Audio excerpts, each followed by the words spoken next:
Hoy es de esos días muy especiales y no solo un poco porque llegamos a la entrevista número 21 en The Hacker Style y porque tenemos agendadas y ya grabadas otras 6 con gente, como estáis viendo, muy variopinta, con gente muy especial que se dedica a muchas cosas y que de alguna manera todos y todas comparten esa pasión por el hacking, por querer saber más, por la ciencia, por la informática, por la electrónica y por todo nuestro mundo, esta cultura hacker. Hoy es un día muy especial no solo por todo eso. Digamos que yo siempre me he considerado un poco dentro de la escena del hacking en España de esa tercera generación. Hoy vamos a entrevistar a alguien de la primera generación, una de esas leyendas en el hacking español, una persona que es ingeniera industrial, ya veréis, un electrónico y un inventor fantástico, miembro de Mensa, una persona con altas capacidades. Vamos a hablar mucho del tema de la inteligencia y de cómo él percibe esta sociedad. Y también, como os decía, alguien de nuestra vieja escuela. Como decía alguien por ahí en la pestaña de comunidad del canal de The Hacker Style, no somos una comunidad, un grupo o un canal donde vayamos a tener miles de millones de seguidores. No lo creo, pero sí los que tenemos son una gente muy curiosa y muy especial. Y si quieres saber sobre hackers y quieres ver a hackers, The Hacker Style es el lugar donde los vas a encontrar realmente. Somos un lugar de referencia para todo esto. Y con la entrevista de hoy vais a ver por qué. Así que vamos a ver qué nos cuenta el gran Albert Lozano. Comenzamos.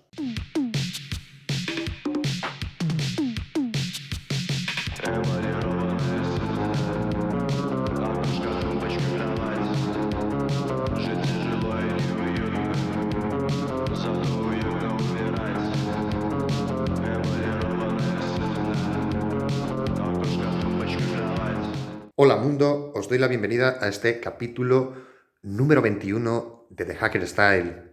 Hoy vamos a hablar con una leyenda, con Albert Lozano. Vamos a ver qué anécdotas nos cuenta de aquellos primeros momentos de Internet en España y en el mundo, de cómo él ha inventado un montón de cosas.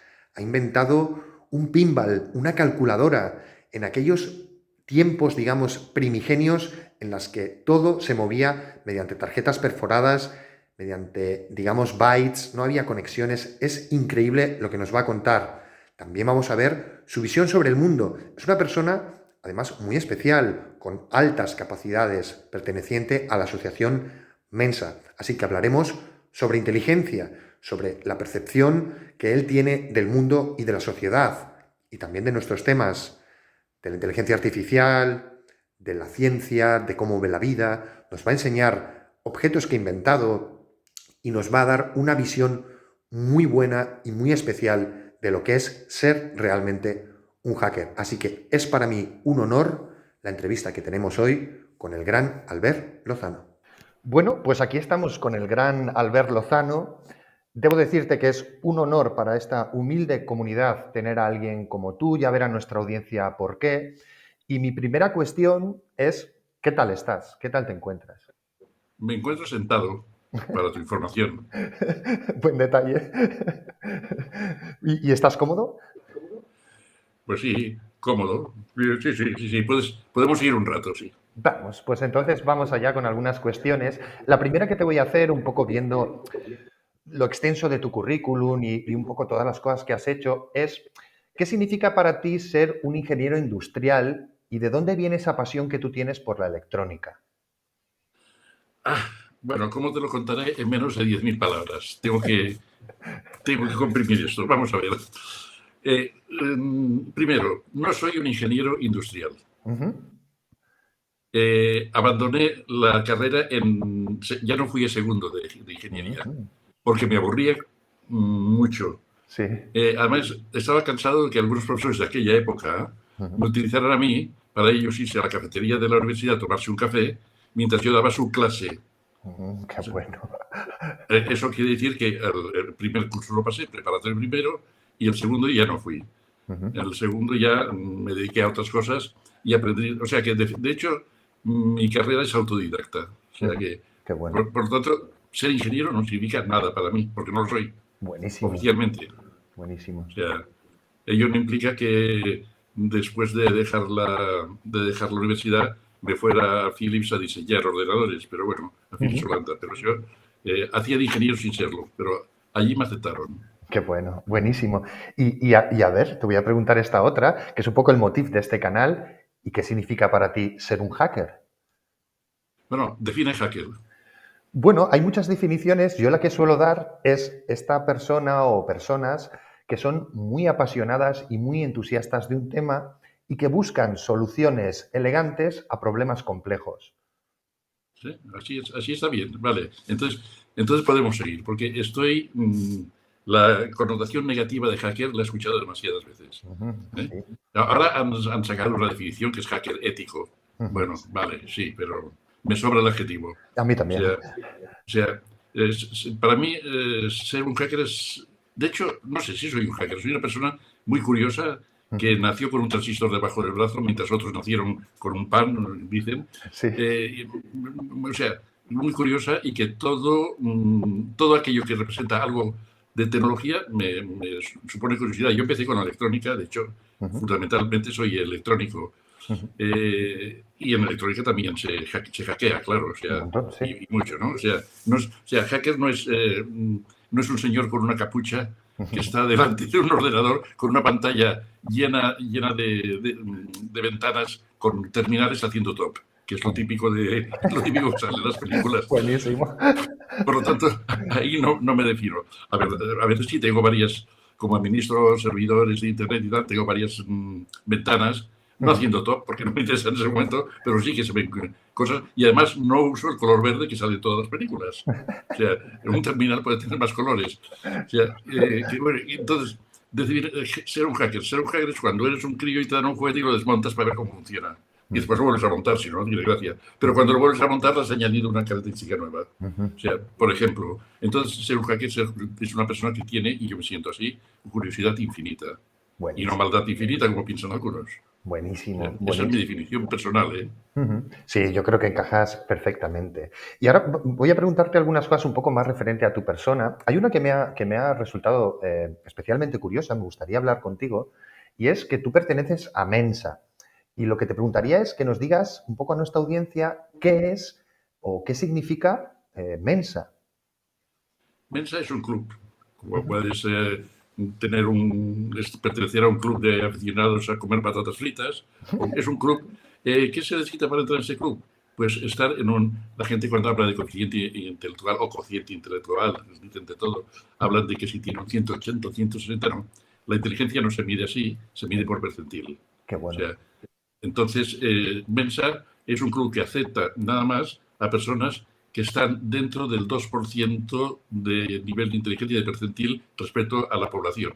O sea, quiere decir que de cada 100 personas, 2 pueden entrar en Mensa. Después hay otras asociaciones como Prometheus, etcétera, que permiten al 1%, otras que al 0,05%. Pero en fin, el caso es, Mensa es eso, perdón. Tener un nivel de inteligencia probado, certificado, que te sitúa en el 2% de la población. O sea, que resuelves problemas que nada más un 2% sabría resolver.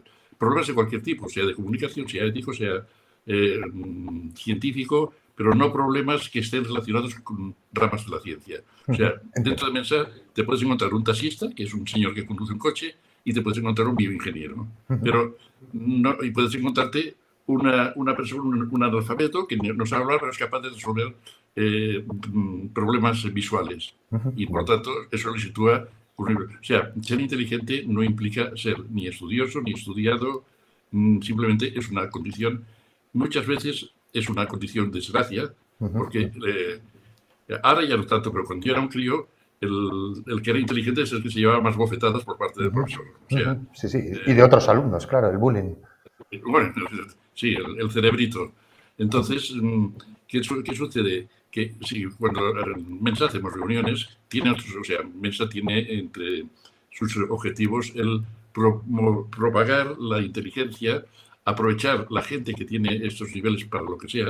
Es curioso que el 80% puede ser de los miembros de Mensa Ujú, tengan relación con la informática. ujú.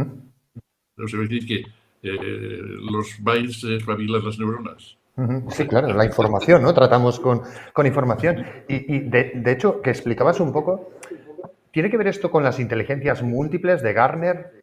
Sigue Mensa un poco. Las inteligencias múltiples son todas estas conjuntos de capacidades y habilidades que son desarrolladas un poco por personas en función de factores biológicos, personales y sociales, ¿no? Un poco lo que dices, ¿no? De que un taxista puede ser muy bueno en otras cosas que no tengan que ver con su profesión, ¿no? Es un poco esto.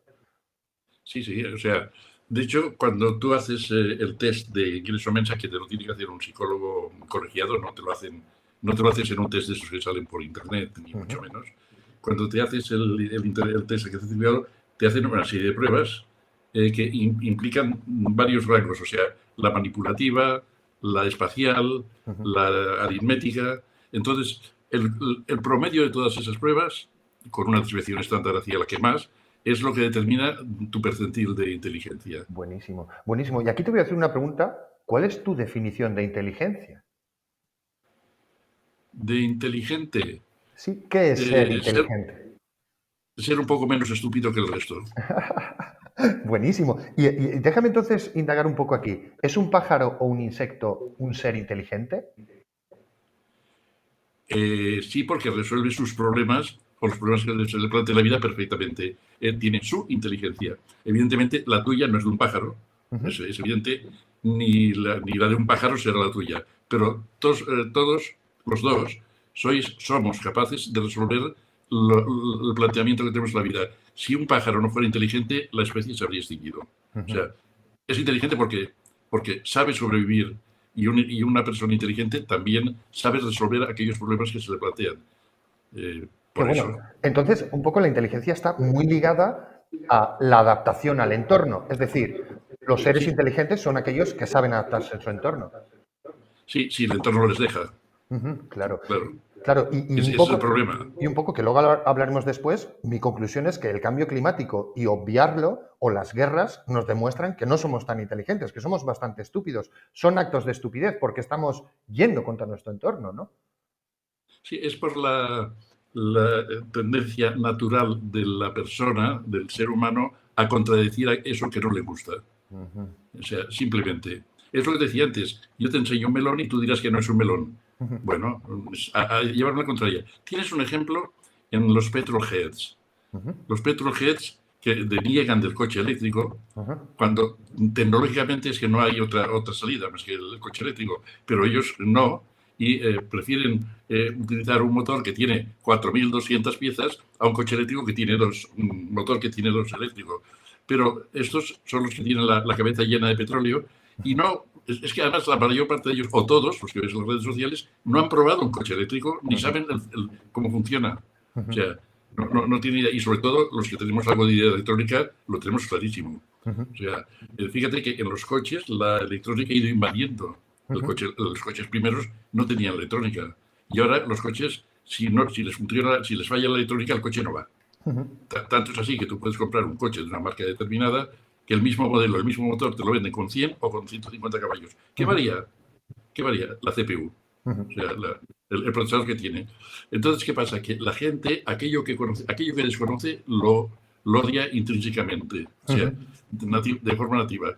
El que es más inteligente se da cuenta y dice, oye, pues no tengo por qué odiar aquello que desconozco. Claro, Será evidentemente. magia o será tecnología, pero no Como es decía odiable. Drake, ¿no? Como decía Drake, muy bueno. Sí, Y en este caso, yo la crítica que he visto es un poco referente a las baterías y a la extracción de todas esas materias raras.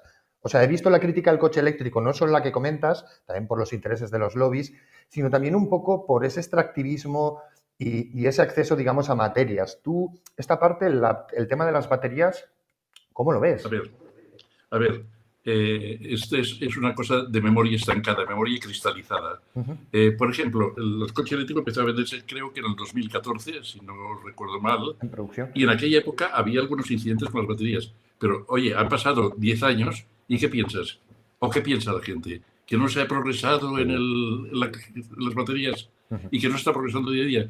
ujú, Antes se decía progreso, ahora se dice disrupción, ujú. yo diría. O sea, Buenísimo. lo que antes se progresaba en 10 años, ahora se progresa en uno. Sí, sí. ¿Qué pasa? Que en vez de haber una persona que investiga en un tema, resuelve el tema, después viene otra y lo mejora, y otra que lo mejora. Ahora no es así. Ahora hay 40 personas investigando un tema y sacando 40 soluciones al mismo tiempo, de las cuales la mejor es la que queda. Sin duda. Eso quiere decir que el tema de las baterías, la gente, los petroheads que están diciendo que se incendian siempre sin el cuento ese de que se queman, que son lavadoras con ruedas, etcétera, es que están memorizando lo que pasaba hace 14 años porque salieron unos cuantos ejemplos. Y tienen la memoria cristalizada en aquel tiempo. Y la cartera. En realidad, Y la cartera. bueno, pues, Y la o sea, cartera. que en realidad, y además se está investigando continuamente, o sea, ahora las baterías de electrolito de estado sólido, que ya no tienen esos problemas, las baterías que se acabará el litio. ¿Y quién dice que el litio va a ser El futuro el componente principal de unas baterías? Ni mucho menos, o sea, el conocimiento progresa, la ciencia progresa muy rápidamente.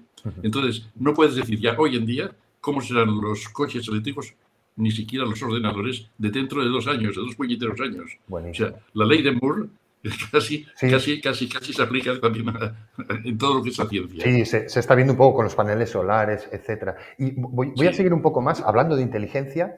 ¿Qué opinas de la inteligencia artificial? ¿Es acaso un oxímoron juntar inteligencia y artificial? Hombre, prefiero la inteligencia artificial a la estupidez natural.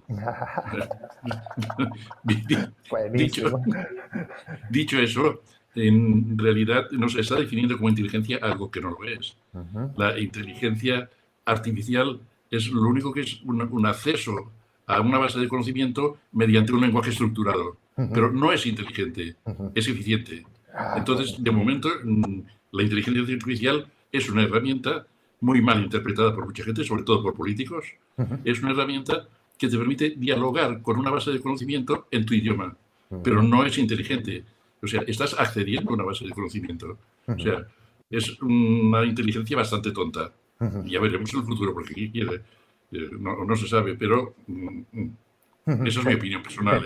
Se entiende. E intransferible. Se entiende. Y aquí, juntándolo y terminando un poco estos temas de un poco preguntarte qué piensas de la inteligencia, la cuestión sería, ¿qué opinas de la inteligencia emocional? ¿Hay que hacer una distinción? Bueno, ¿por qué emocional? Claro. Inteligencia emocional, ¿qué es? ¿Una persona que es intuitiva tiene inteligencia emocional? Una persona que es intuitiva. Claro, yo creo que se refiere un poco a la gestión un poco de esas emociones, digamos, el hecho de ser inteligente o ese término, por eso te lo cuestiono, que es un término más o menos moderno, es si tiene que ver la inteligencia emocional más bien con la gestión de las emociones y si saber gestionarlas se considera o no a una persona inteligente por saber hacer esto. No, yo diría que no. Personalmente, sigo diciendo que es mi opinión personal e intransferible. Pero personalmente yo creo que no. En el momento en que una máquina sea capaz de tener conciencia de ella misma, empezaremos a pensar en inteligencia. Tú tienes conciencia de ti mismo, yo la tengo. Es curioso que antes hablábamos de un pájaro. Sí. Un pájaro o un animal parece que no tenga conciencia de sí mismo, pero la tiene de otra forma. Tú pones un gato delante de un espejo y él no sabe que el que está viéndose reflejado es él. Para él es otro. O sea, ¿eso implica que no tiene conciencia de sí mismo? Sí la tiene porque sabe sobrevivir y sabe qué tiene que hacer para sobrevivir. Tú ahora coges a Bart o ChatGPT y dile que sobreviva en la jungla. ¿Qué haría?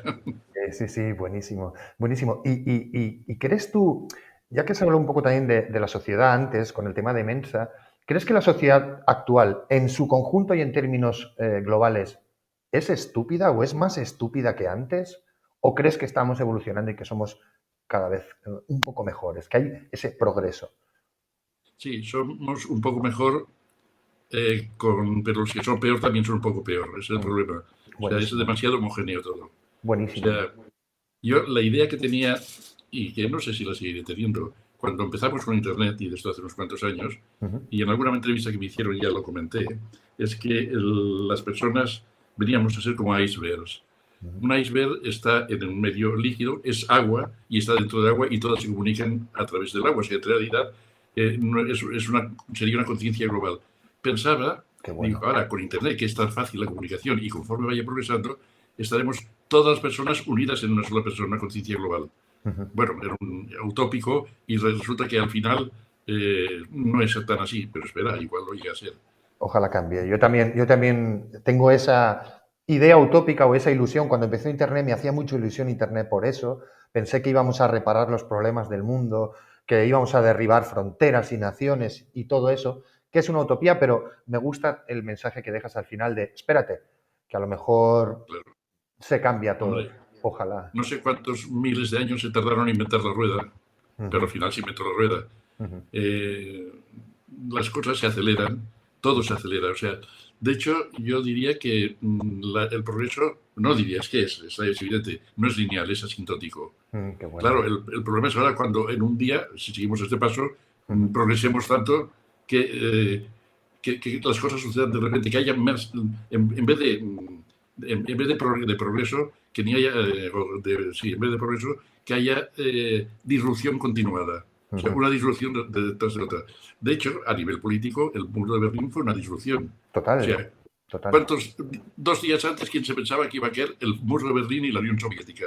Ujú. 2 días después estaba. O Sí, sí. sea, y Sí, que eso no es lo lo que político. pensamos que es inamovible, como la esclavitud, ¿no?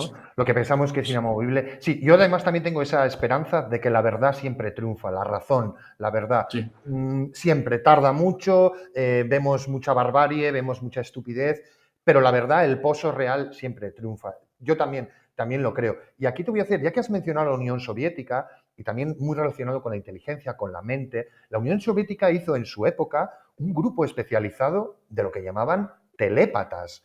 ¿Tú qué crees de la telepatía o la evidencia o este tipo, digamos, de ideas sobre los poderes de la mente? ¿Crees que esto es realidad o crees que es una ficción?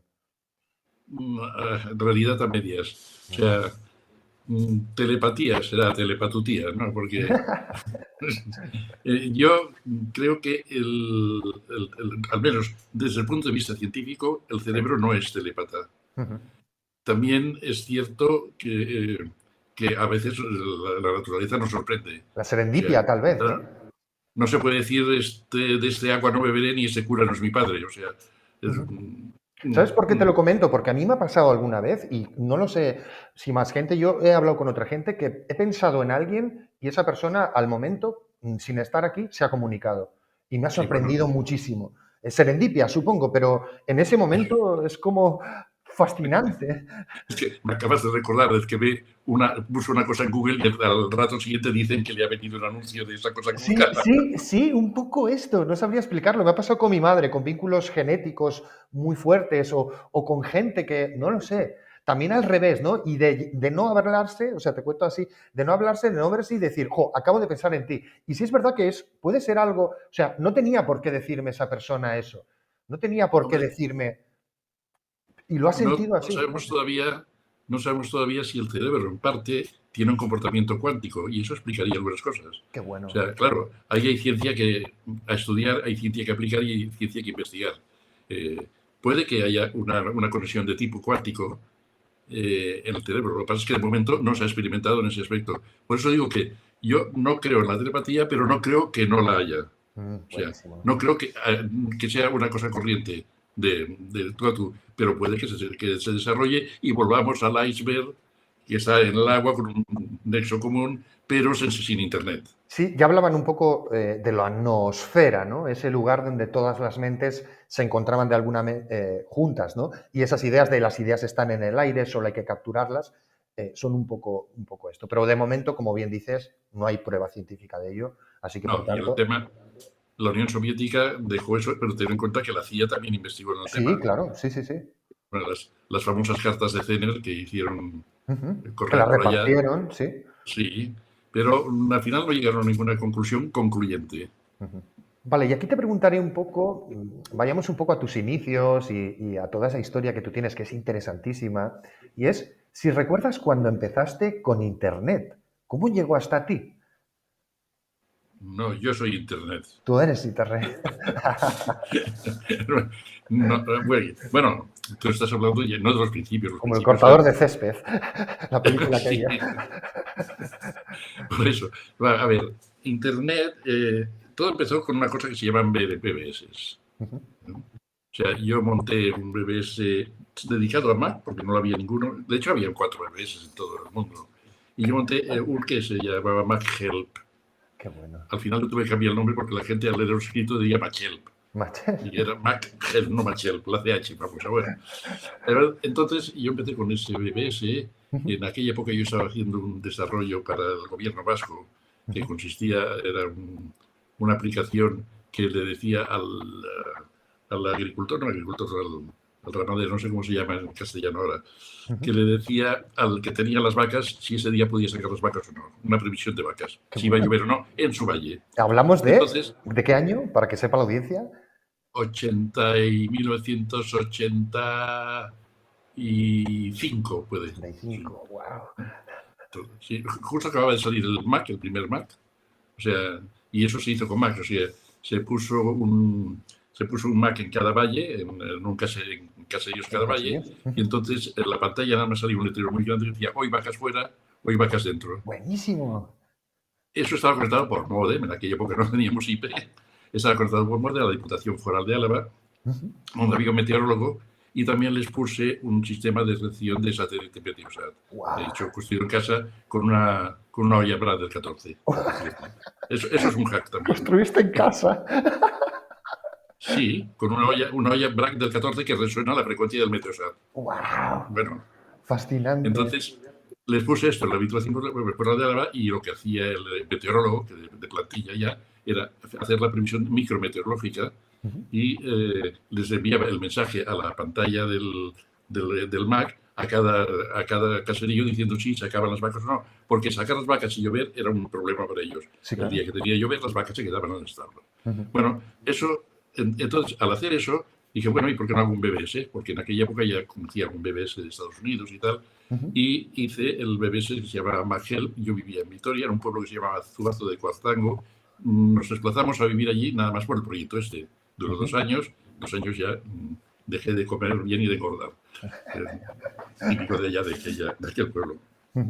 Entonces, yo monté el BBS y empecé a tener contactos con gente que se me conectaba al BBS, dedicado exclusivamente a Mac. Había otro BBS que se llamaba 68000, porque usaba el procesador 68000, que era el mismo que usaba el Mac en aquella época. Qué bueno. Y entonces empezó a venir gente de Zaragoza, de la universidad sobre todo, tenían usuarios allá. A veces, como los BBS entonces eran llamadas telefónicas, a veces no funcionaba, yo bajaba al pueblo abajo, porque estaba en una parte alta del pueblo, bajaba abajo, le daba una patada a la centralita telefónica y ya volvía. Y ya volvía todo. O sea, eso sí que era un hack. Sí, otro hack. Un hachazo, sí, sin duda. Sí que era un hack. Y entonces, ahí fue el comienzo. Yo después dejamos Vitoria, pero me traje el BBS aquí, ya con el nombre de Mac Club. Y un día, en el ayuntamiento del pueblo donde vivo, nos invitó a hacer era en Semana Santa, nos dejó una sala y nos invitó a que hiciéramos algo en la sala.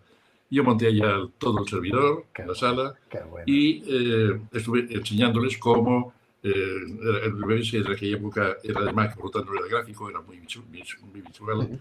Y estuve enseñando a gente que venía, y vino mucha gente, les estuve enseñando cómo era el tema de las comunicaciones. No eran IP, porque eran con modem todavía. Y durante los 3 días que duró el evento, en el fondo de la sala había un tío que estaba cruzado de brazos, mirando más serio. Bueno, y ese tío desconocido. No, ojalá. De vos tenemos buenos tratos, como teníamos, porque ahora ya hemos perdido el contacto. Luego hablamos un poco, sí. Sí. Entonces había un señor que era esto sí es una premonición. Era el director o el dueño de una agencia de publicidad. Esa persona tenía una agencia de publicidad que se llamaba IP Triptych. IP no era por protocolo internet. Ideas y proyectos Triptych, porque eran 3 socios. Wow. IP, ideas y proyectos. Y me dijo, oye, esto que tienes aquí, que tenía entonces 200 o 300 o 400 usuarios, lo podemos llevar a otro nivel y que sea 4.000 o 5.000. Y bueno, pues así nació. Sí. Vale, ¿qué quieres hacer? Pues mira, montamos esto, aportamos capital y hicimos un super BBS. Wow. Bueno, entonces dijimos, una vez montado, yo le comentaba, aquí lo ideal sería conectarlo a IP. O sea, tener TCP/IP y estar en Internet. En aquella época nada más había la Internet, estamos hablando del año 92, 93, nada más, perdón, había la Internet académica. Aquí en Cataluña estaba la Ciencia Científica y en Madrid también. Y lo único que había era una empresa en Madrid que se llamaba Goya, Goya Servicios Telemáticos, que de una forma, no sé si muy ortodoxo o no, estaba conectada a la red académica. Qué bueno. Y vendía a empresas solamente conexión IP. Estamos hablando de un momento que no había web, o sea, Claro, sí. Netscape no estaba todavía. Y al final lo que hicimos fue, conseguimos, ten en cuenta que cuando yo tenía el Mac Club, el BBS, ya estábamos en una red. No he sido de IRC nunca, porque era el nodo para España de red OneNet, que era otra red. Era de la red OneNet y ya teníamos comunicación singular, o sea, eran así, nodos repartidos por países. Cada noche se intercambiaba la información, pero yo ya estaba intrigado con el tema de la IP, cómo podemos aplicarlo. Entonces nos pusimos en contacto con una empresa de Inglaterra, nos dio conectividad, a Telefónica le mandamos un frame relay, 256 Ks de velocidad. Brutal. Que costaba un dineral, y nos pusieron conexión a Internet telefónica a 256K a nuestro servidor. Y empezamos a vender Internet. ¡Qué pasada! Ese fue el principio de Internet en España. La empresa se llamaba Servicom. Y el personaje, Eudald Domene, que sí que te mandaría por una entrevista. Es todo un personaje. Me encantaría poder hablar con él. Y además es afable. Y hablando de personas, otro grande, ¿no? de nuestra vieja escuela, digamos. Y hablando, que lo hemos mencionado, tú conociste a Wozniak y a Steve Jobs. Sí. Cuéntanos algo, ¿cómo fue? Pues, como tú y yo ahora, charlar un rato. A ver, yo los conocí porque fui al Homebrew Club, allá iba, y también daba vueltas por allí un tal Bill Gates. Que no sé, sí, algo me suena. Que el Bill Gates venía robando el software. ¿Venía con un gato? ¿Venía acariciando un gato y algo así? ¿O son solo mitos? No, un gato no, una cinta perforada a ver quién le grababa su primer desarrollo de BASIC. Su MS2. sí, es el mismo. Sí. Bueno, yo no tuve tratos con él, por suerte. Y con el Bosch y Jobs, bueno, fui allá, ellos habían hecho una cosa que se llamaba el Apple I, el primer Apple, y les compré uno. De hecho, ellos lo tenían comercializado a través de una cadena de tiendas, pero yo, como iba por allí, porque estaba por otras cosas de trabajo, pues les compré uno. ¿Y lo montaste? Porque cuando aquello, ¿no? Había que comprarlo y había que montarlo todo. Bueno, la placa te la vendían hecha. Vale, ellos hacían la placa. Vale. Sí, te vendían la placa, disponían un teclado, tenías que poner una fuente de alimentación, un monitor y algo de conocimiento para funcionar aquello. Claro. Porque aquello en principio nada más tenía assembler. Claro. Pero bueno, era el primero. Yo antes había tenido otros, incluso uno que me había diseñado yo mismo, pero que funcionabas con un teletipo conectado y impresora, y entonces te comunicabas mediante cinta perforada con el ordenador. Vale. Háblanos un poco de esa primera máquina, si recuerdas tu primera máquina. Mi primera máquina fue una que me construí yo con un procesador SCMP de la National, un SCAMP de 4 bits. ¿Cómo conseguías? Bueno, 4. Madre mía, qué pasada. Ojo, que ya permitía pipelining, o sea, permitía encolar instrucciones por pipeline en aquella época. Y con 4K de memoria. 4K de disco, ni hablar, o sea, mi disco era una cinta perforada. Claro, eran cintas, sí. Sí. Con el teletipo, el Teletype SR33, y esa era mi máquina. ¿Y era grande? ¿Era un tocho? ¿Te ocupaba una sala o algo así? ¿O lo construiste? No, la máquina era una placa, o sea, que decir, un procesador, 4K de memoria, 4 chips, o sea, no era grande. No era grande porque no necesitaba ser grande, porque en aquella época, si hubiera hecho una máquina de 4 gigas de memoria, sí que habría tenido que ser grande, porque cada chip tenía 128 bytes, o sea, habría tenido muchos chips, pero no era una máquina grande, y era una máquina rápida, no sé, porque no le iba a pasar ningún benchmark, porque no había benchmark para mi máquina, todavía ni el i7, pero bueno, permitía jugar más que nada.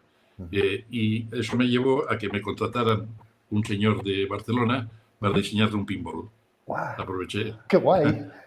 Sí, aproveché y todos los pinballs eran todos relés, mucho ruido. Entonces hice el primer pinball que iba con un microprocesador. En este caso fue un 8080. ¡Qué maravilla! Para guardar scoring, para guardar un poco, o sea, ¿tenía un poco de memoria? Sí, tenía la memoria justo para guardar para los contadores. O sea, pues no me acuerdo de memoria porque hace ya tiempo. Esta sí que era una placa grande, ocupaba casi todo lo que es la base del pinball, porque a mí se habían de activar los relés para que la bola se dispare en diversos sentidos. Y sí, eso es donde estaba, sí, con él. Que eso me llevó a hacer el pinball. Y ese fue el primer ordenador mío, fue el del SCAM, el SCMP, autoconstruido y autodiseñado. Y el segundo fue un pinball. ¡Qué maravilla! Bueno, no es que sea muy informático un pinball, pero era divertido. No, claro, y bueno, al final es jugar un poco con las puertas lógicas, o sea, la base de un ordenador se encuentra en un pinball, ¿por qué no? Sí, ¿por qué no? Y además tenías que tener décadas para que los números que fueran contando con LEDs, pero con LEDs. O sea, no con LEDs sueltos para hacer. Cuando lo apagabas, ¿volvías a tener los scoring? ¿Tenía esa memoria RAM? ¿Jugabas ya con esto? Sí, con una hermosa batería. Qué maravilla, qué maravilla. No tenía la memoria no volátil, teníamos memoria de acceso secuencial, claro. Pero vamos, ponías una batería y te aguantaba de un día para otro. Estábamos hablando antes de cómo había nacido Internet en este país, en España me refiero, y yo tuve algo que ver. Y a ver, ¿por dónde empiezo? ¿Cómo te lo contaría otra vez en menos de 5.000 palabras? Yo creo que 5.000 sería suficiente. Pero no.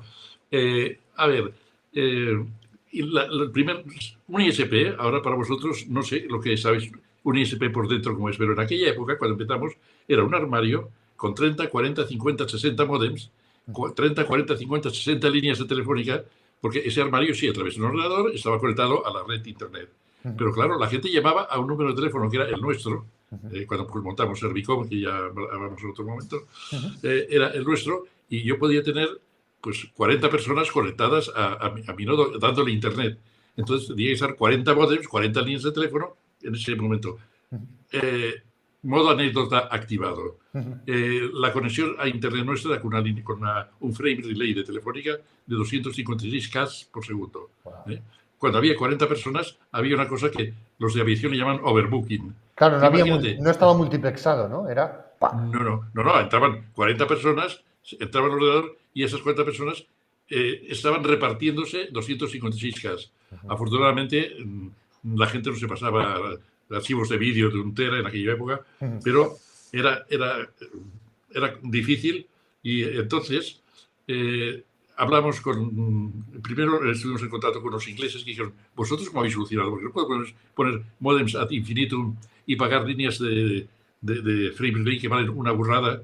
Bueno, la línea de frame relay no tienes más remedio porque es tu salida que te da Telefónica a Internet. Ellos dijeron, bueno, es que hemos conseguido una cosa que es un número común y todo el mundo llama ese número común como, por ejemplo, el 900. La línea 900, sí.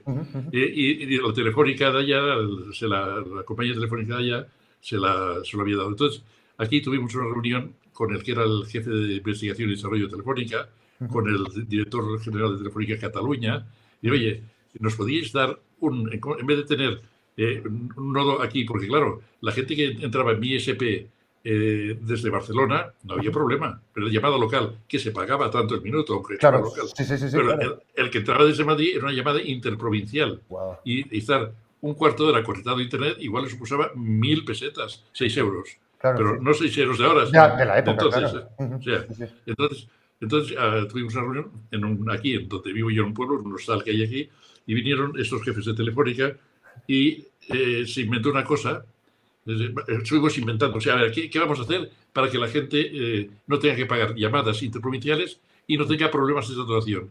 Entonces, ahí con el director de investigación y desarrollo, que ahora se me ha olvidado el nombre, el director de Telefónica se llamaba Calvet, eso sí me acuerdo, se inventó Telefónica porque Yo lo único que decía era, vale, sí, vale, pero bueno, quizás. Bueno, Iberpac, vale, Iberpac X11, a ver por dónde. no, se inventó una cosa que se llamaba Infobía. Ah, No sé si Infobía. has oído hablar. Sí, sí, claro, Bueno, sí, sí. enseguida la empezamos a llamar Infobirria, pero bueno. Sí.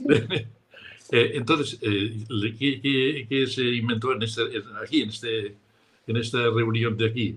Bueno, se inventó el de la investigación y dice, vamos a poner nodos por todo el Estado español, en las grandes capitales, la gente hará llamado local para conectarse ahí, esos nodos estarán intercomunicados entre sí y estarán conectados a Internet. Saldrán hacia Internet. De esta forma, todos tus clientes tendrán llamada local y encima no tendrás el problema de tener que comprar 1 millón de módems ni de estar saturado porque en nuestra línea no hay problema de saturación. Claro, claro. Bueno, a saber si era problema porque yo no sé de qué forma, no sabía, Telefónica salía hacia afuera, hacia Internet, con qué ancho de banda. Pero bueno, vale. Pero bueno, la idea era buena. Pero era buena para Telefónica, ya verás por qué. O sea, se puso Infobía en marcha, retiramos de nuestras instalaciones toda la batería de módems. Bueno, toda la batería, es que ahora me acuerdo cuando vinieron a poner, primero estuvimos en un pueblo donde vivo yo, y entonces aquí vino una vez el empleado de Telefónica y me han dicho, estábamos en un local muy pequeñito, que ahora es un veterinario, o sea, ahora es una clínica veterinaria, es un local muy pequeñito y viene el instalador de Telefónica y con su papelín, su papeleta diciendo, ¿es aquí donde tengo que montar 128 líneas de teléfono? Sí, pase. Pasé y tuvo que hacer un agujero así en la pared para pasar. El cable gordo, sí, paso usted por aquí. Y bueno, el tío alucinaba. Claro, claro. Y el pueblo y todo diría, ¿pero qué es esto? 128 líneas, para él, eran 128 teléfonos. Claro, sí, sí. O sea, es un pueblo entero dentro de una habitación. O sea. Sí, o era una gran empresa que tenía 128 líneas. Claro. Y en aquel local, que es un local de 50 o 60 metros cuadrados, donde tenía yo la oficina, y bueno, entonces, eso era el modo anécdota de que el señor vino muy alucinando de que en aquel local tan pequeño había que meter 128 líneas de teléfono, más una de Friendly. Entonces, volviendo a lo de por qué fue un negocio para Telefónica, porque Telefónica creó la estructura, no creó un nodo en cada capital, no. Creó uno en Barcelona y uno en Madrid. Y hizo que todas las llamadas fueran locales. Claro. Se ahorró dinero. Sí. Pero la segunda parte es que una vez creada la infraestructura esta y nosotros disfrutando de ella, bueno, nos fue bien, durante muy poco tiempo, porque Telefónica empezó a ofrecer un anuncio de ¿quieres ser un ISP? Habla con nosotros. Y entonces cualquier persona que tuviera un puñetero ordenador, un PC con un 86, un puñetero ordenador conectado a Infobía, a esa cadena, podía la gente no se conectaba a su PC solo validaba las conexiones. Y con un software que validaba a sus clientes, los clientes se conectaban a la red Infobía de... ¿Y qué ganaba el que contribuía así? Tenía clientes que le pagaban la cuota. O sea, yo quería ser un ISP. Entonces me ponía mi ordenador, cualquier ordenador, porque nada más validaba cuentas. Y entonces una persona se conectaba al número de Infobía, que era el 0 no sé cuánto, 061, no, algo parecido, se conectaba al número de Infobía y allá me lo enviaban a mi ordenador para validar su contraseña y password. Y entonces, una vez validado, esa persona desde Telefónica tenía conexión directa a Internet. Y mi ordenador solo validaba cuentas. El que no era cliente mío, yo no lo dejaba entrar, pero era cliente de otro y estaba usando infraestructura. Entonces, ¿por qué Telefónica salió ganando? Porque de repente tuvo la ficha de todos los internautas del Estado español. Claro. Y entonces sacaron su propio ISP y desactivaron la Infobía. Buenísimo, qué buena historia. ¿Y no hablaste con alguien muy curioso? ¿Alguien así muy famoso que tiene que ver con el kernel? Cuéntanos un poco por ahí esa historia. Espera, que no, estoy descolocado. Sí, un señor que creó un kernel. A ver si te suena. Vale, sí, bueno, a ver. antes de Infobirria, Sí. y pronuncio bien las R, Sí, la R, sí. Y porque Timofónica también. dicho en palabras, nos puteó. Telefónica, no a mí, a todos los ISPs. Cuando yo vieron 300 ISPs, llegamos a ver 500 ISPs en todo el Estado español, entonces Telefónica sacó su oferta de Internet directa y tenía las fichas de todos, tenía la conexión de todos. O sea, Claro, sí, sí. entonces los ISPs se vendieron, se tuvieron que buscar la vida, nos tuvimos que buscar la vida conectándonos directamente Sí. a Internet, pero o sea, Hasta eso ya es otra Telefónica historia. dejó de ser nacional y se vendió a unas empresas. Sí, Sí. exacto. O sea, Entonces, sí, en aquella época, claro, teníamos un armario con 30, 40, 100, 128 módems, pero un PC no podía soportar 128 ni módems. de coña, claro. Entonces teníamos que pensar en hardware. ¿Y quién nos ayudó a diseñar el software? El hardware lo diseñamos nosotros, ningún problema. O sea, hardware que eran 128 conexiones serial. Ahora eso tenía que manejarse y además nosotros usábamos el sistema operativo era Linux en aquella época y ahora también. Era Linux y entonces, ¿quién nos pudo ayudar a desarrollar el software ese?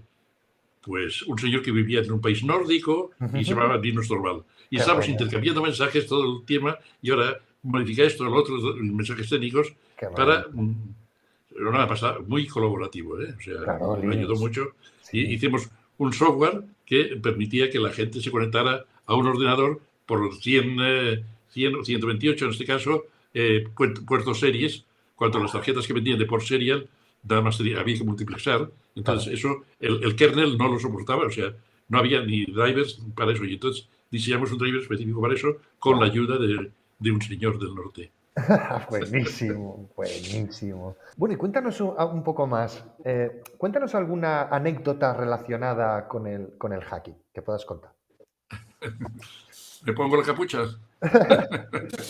No hace falta. Alguna que esté prescrita, si quieres. Bueno, podríamos hablar de antiguos, pero es que hay una que me divirtió mucho. Me divirtió mucho porque fue la forma de engañar a un juez y eso fue muy divertido. Que esté prescrita, por favor. Y es un perito. Bueno, está prescrito, ¿eh? Vale. Cuando el Apple II salió en el 75, 76, me parece, 77, había una empresa aquí en Barcelona que vendía un clon del Apple II, lo cual era absolutamente ilegal, ya lo sabes, ¿no? Sí. Bueno, el clonar el Apple II es hardware, se puede simular. Pero entonces la máquina se llamaba Unitron, la empresa ya extinta se llamaba Sitelsa. De hecho, ellos lo importaban desde China. Claro. O sea, fíjate, en aquella época ya se hacía, ¿eh?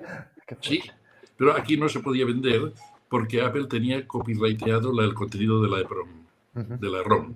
Sí, de la Entonces no se podía hacer y me dice el gerente de la empresa de Sitelsa, dice, mira, esto es un Unitron, la caja es diferente, no se parece nada a un Apple, pero al momento que lo enchufas sí, pero no puedo comercializarlo aquí porque tiene la ROM copyrightada. ¿Me haces una ROM nueva? ¿Sabes el trabajo que era hacer todo un mini sistema operativo, un boot desde cero? Brutal. Sí. No, o sea... soldando, o sea, todo brutal. No, y yo digo, no, bueno, vale, sí, te la voy a hacer nueva.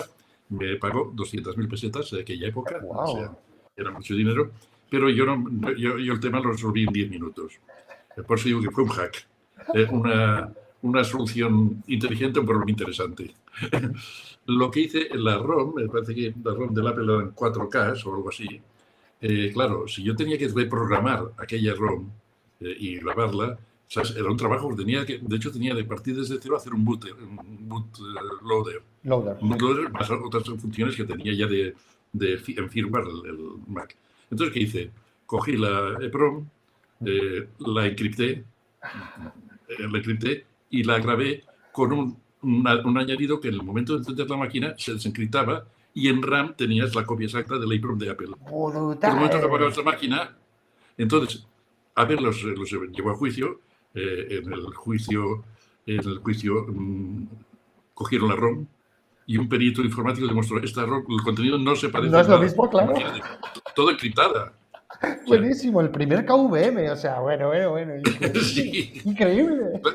Claro, entonces tú ponías la máquina en marcha, arrancaba muy rápidamente, desencriptaba y pasaba la EPROM a un área de RAM, a 4K de RAM, y la máquina funcionaba normalmente, era un Apple, o sea, pero el momento que la apagabas y sacabas la ROM para mirar el contenido, que es como se hacía en aquella época, el perito dijo, no, la ROM de Apple y la Claro, ROM de Looney Tunes son no es lo diferentes, mismo. no tienen el mismo contenido, por lo tanto el copyright no aplica. Buah, me vienen 1000 preguntas. Claro, era llave público-privada, la privada la tenías escondida y era lo primero que sacabas para descifrar lo otro, ¿no? No te compliques la vida. A ver. Hice a toda la ROM una XOR de Buenísimo. Y a tomar por saco y luego le das la vuelta y ya está. un XOR y después otro XOR para deshacerlo. Claro, para dar la vuelta. ¿Para qué tenía que complicarme con claves privadas? Buenísimo, tío. Te la jugaste mucho, ¿eh? Porque claro, no se le ocurrió mirar que era un XOR. Yo creo que ahora mismo si veo un XOR más o menos podría saber que es XOR, pero no se le ocurrió, ¿no? No se ocurrió mirar el trocito de código que hacía un XOR de todo el contenido de todo el contenido de la EPROM. De la PROM. O sea, me quito el sombrero. ¿Por qué tenía que comprimir la vida? Primero a diseñar todo un sistema, un bootloader nuevo.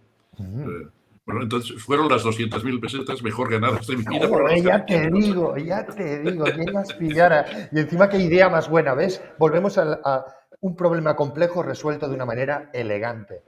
Un hacker. Aquí está. Claro. Buenísimo. Tú coges un trozo de memoria, le XOReas todo con lo que sea, con una cifra cualquiera y no se parece de nada.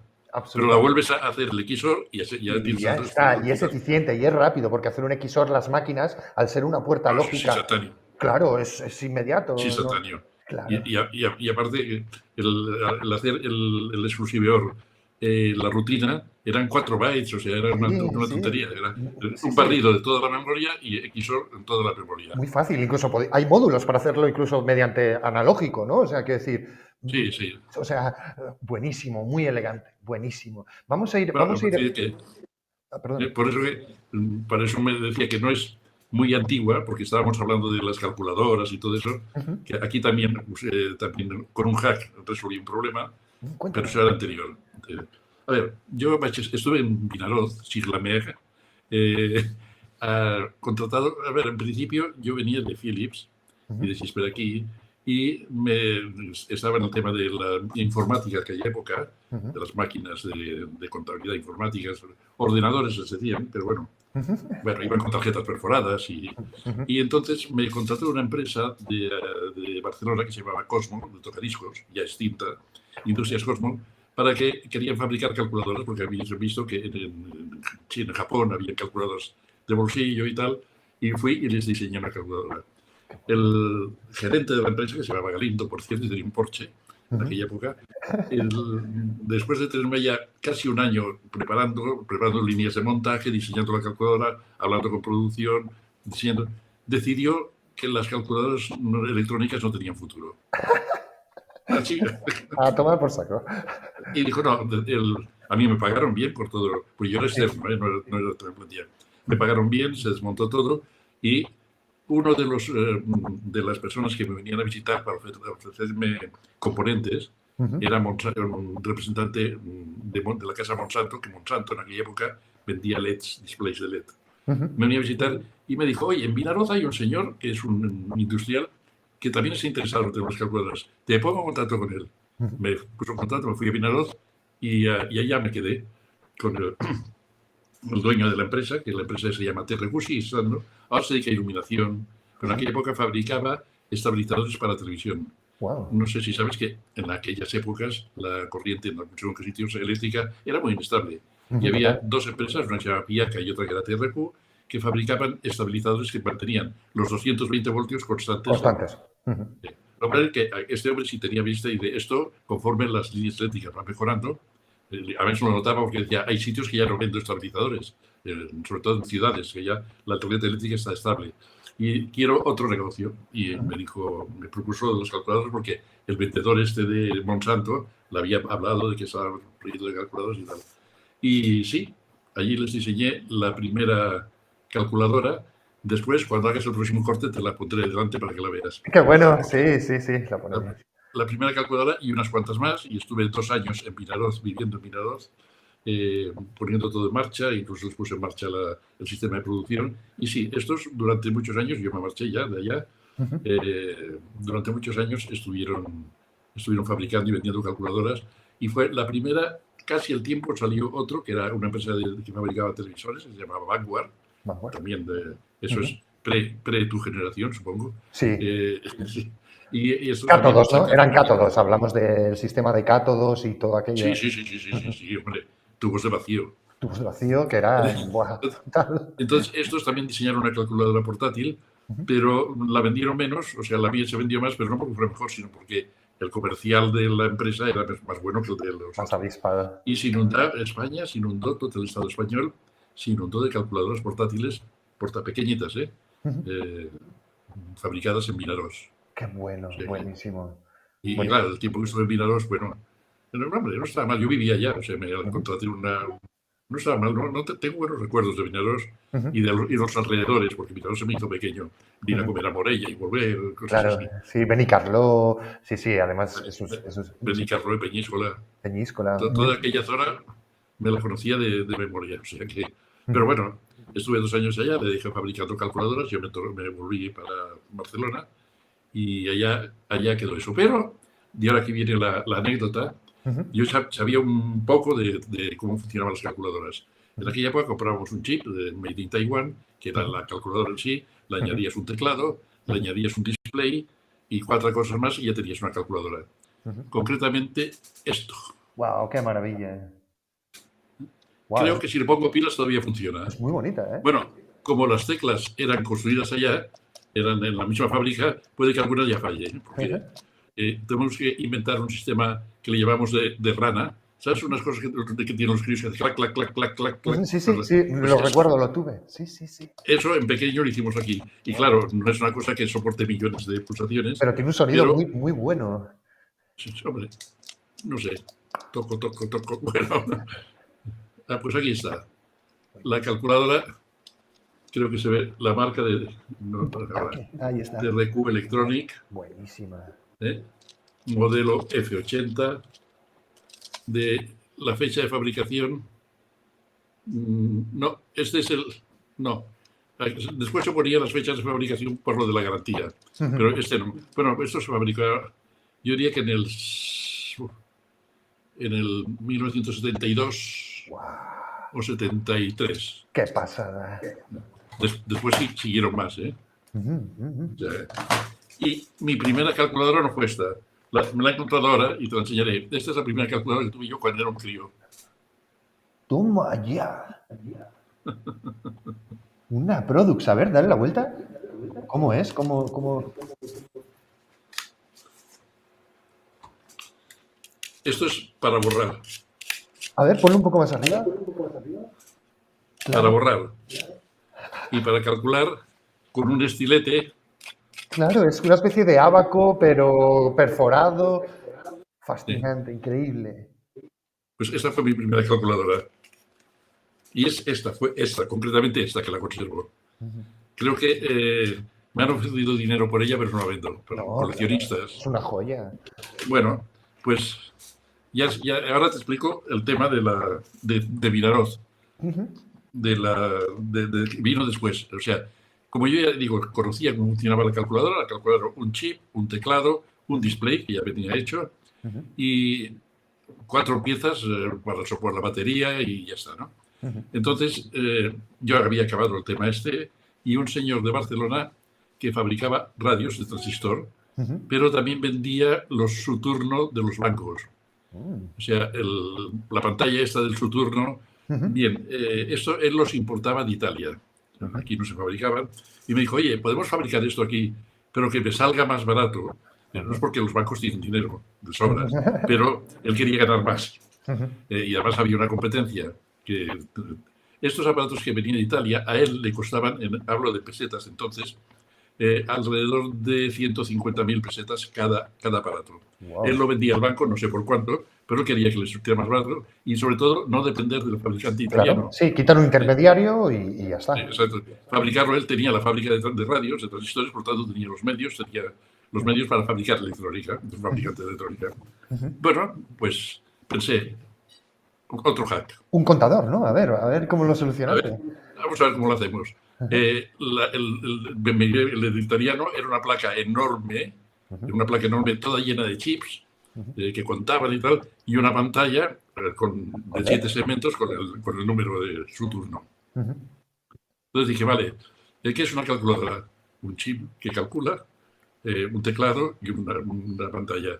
La pantalla la podemos hacer grande, no es problema. O sea, usamos LEDs más grandes, o sea, más cantidad de LEDs y hacemos una pantalla con muchos LEDs para hacer los 7 segmentos de los cifras. El problema solucionado, ya. Ahora, el contador, ¿cómo lo hacemos? Pues bueno, cogemos un chip de calculadora, le ponemos una tecla que sume 1 de cada vez que la pulsas. Eso es, que vaya sumando. Sí, y una tecla de C para borrar. Claro. Las dos, la C y la C. O sea que era la misma calculadora que yo había hecho, pero con solo 3 teclas. Claro, qué La tecla bueno. más 1, la tecla C para borrar el más 1 si te habéis equivocado, y la tecla C para borrar todo al día siguiente. Todo, eso es. Bueno, total, el chip en aquella época costaba 500 pesetas. La producción total no llegó a las 1000. Es lo que le costaba a este señor fabricar su turno. Y llenó todos los bancos del Estado español con sus turnos, hechos, diseñados por mí. Y eso es un hack en electrónica. Total. Porque es aprovechar una cosa que no está hecha ni mucho menos para una aplicación. Y sí, ahora creo que ya eso ya ha mejorado, ya se usan otros sistemas, pero en aquella época el cajero del banco en su turno tenía el botón, una caja con un botón que decía +1, +1, +1. Y ya está. Una tecla EC porque me he equivocado y una tecla CA para el día siguiente dejarlo todo a cero. Buenísimo, claro que es un hack. Además es divertido, se te ve encima que es divertido, y luego que es aprovechar algo que ya has hecho. ¿Para qué inventar la rueda de nuevo? Si es simplemente encima quitarle funciones a algo que ya habías creado. Fantástico. Pues sí. Bueno, tuve que poner un poco de electrónica porque no podía hacer 1 y tecla más. No, una tecla que hacía un más y un 1 era un script electrónico. Hacía un +1 y ya está. Muy fácil. Buenísimo. Fácil. Era una caja grande para que el banco no se mosqueara. Claro. Que pesara, ¿no? Para decir, esto es caro. Una caja grande con muchas lucecitas, LEDs encendidos de verde, de azul, indicado el funcionamiento y tal, pero es una tontería. Total, que a este hombre, al de la empresa esta de radio, le pasó de costar 150.000 a 1.000. Y lo seguía vendiendo al mismo precio, claro.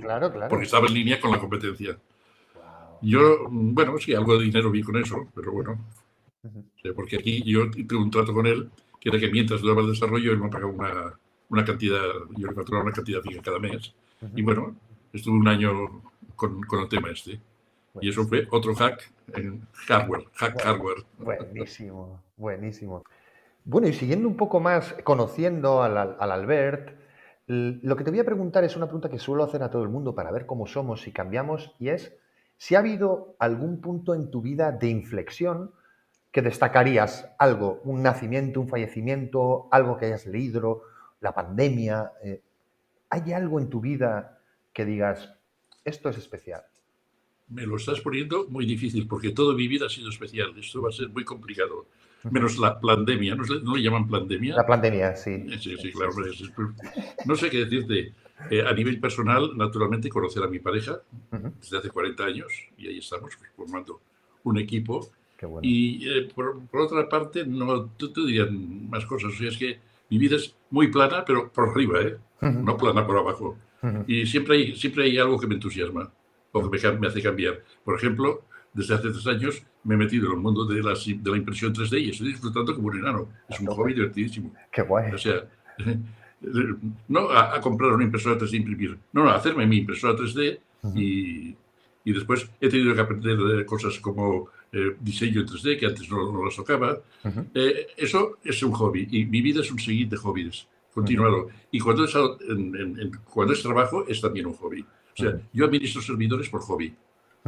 Y lo paso muy bien. Por lo tanto, un punto de inflexión a nivel personal, lo único, haber conocido a mi pareja hace 40 años. Qué bueno, qué bueno. Y no hay más. Lo demás es todo plano y por arriba. Qué bueno, pues la mandamos un beso desde aquí, por supuesto. Y te preguntaría si hay libros, por ejemplo, ya no tanto eventos o puntos de inflexión, sino libros o, digamos, alguna película o algo cultural que quieras destacar para que nuestra audiencia tire de los hilos. Algo que digas, por aquí. Una película, 2001. Ah, buenísima. ¿Has visto la segunda parte? Sí, la tercera. Y la tercera. Buenísima, 2001, ¿eh? Sí, Qué sí. maravilla. Sí, sí, sí. Helmut. 2001, mejor que el libro que hicieron después para justificar la película. Ujú, Pero sí, la película 2001. ujú. Otra, hablo de películas, Blade Runner.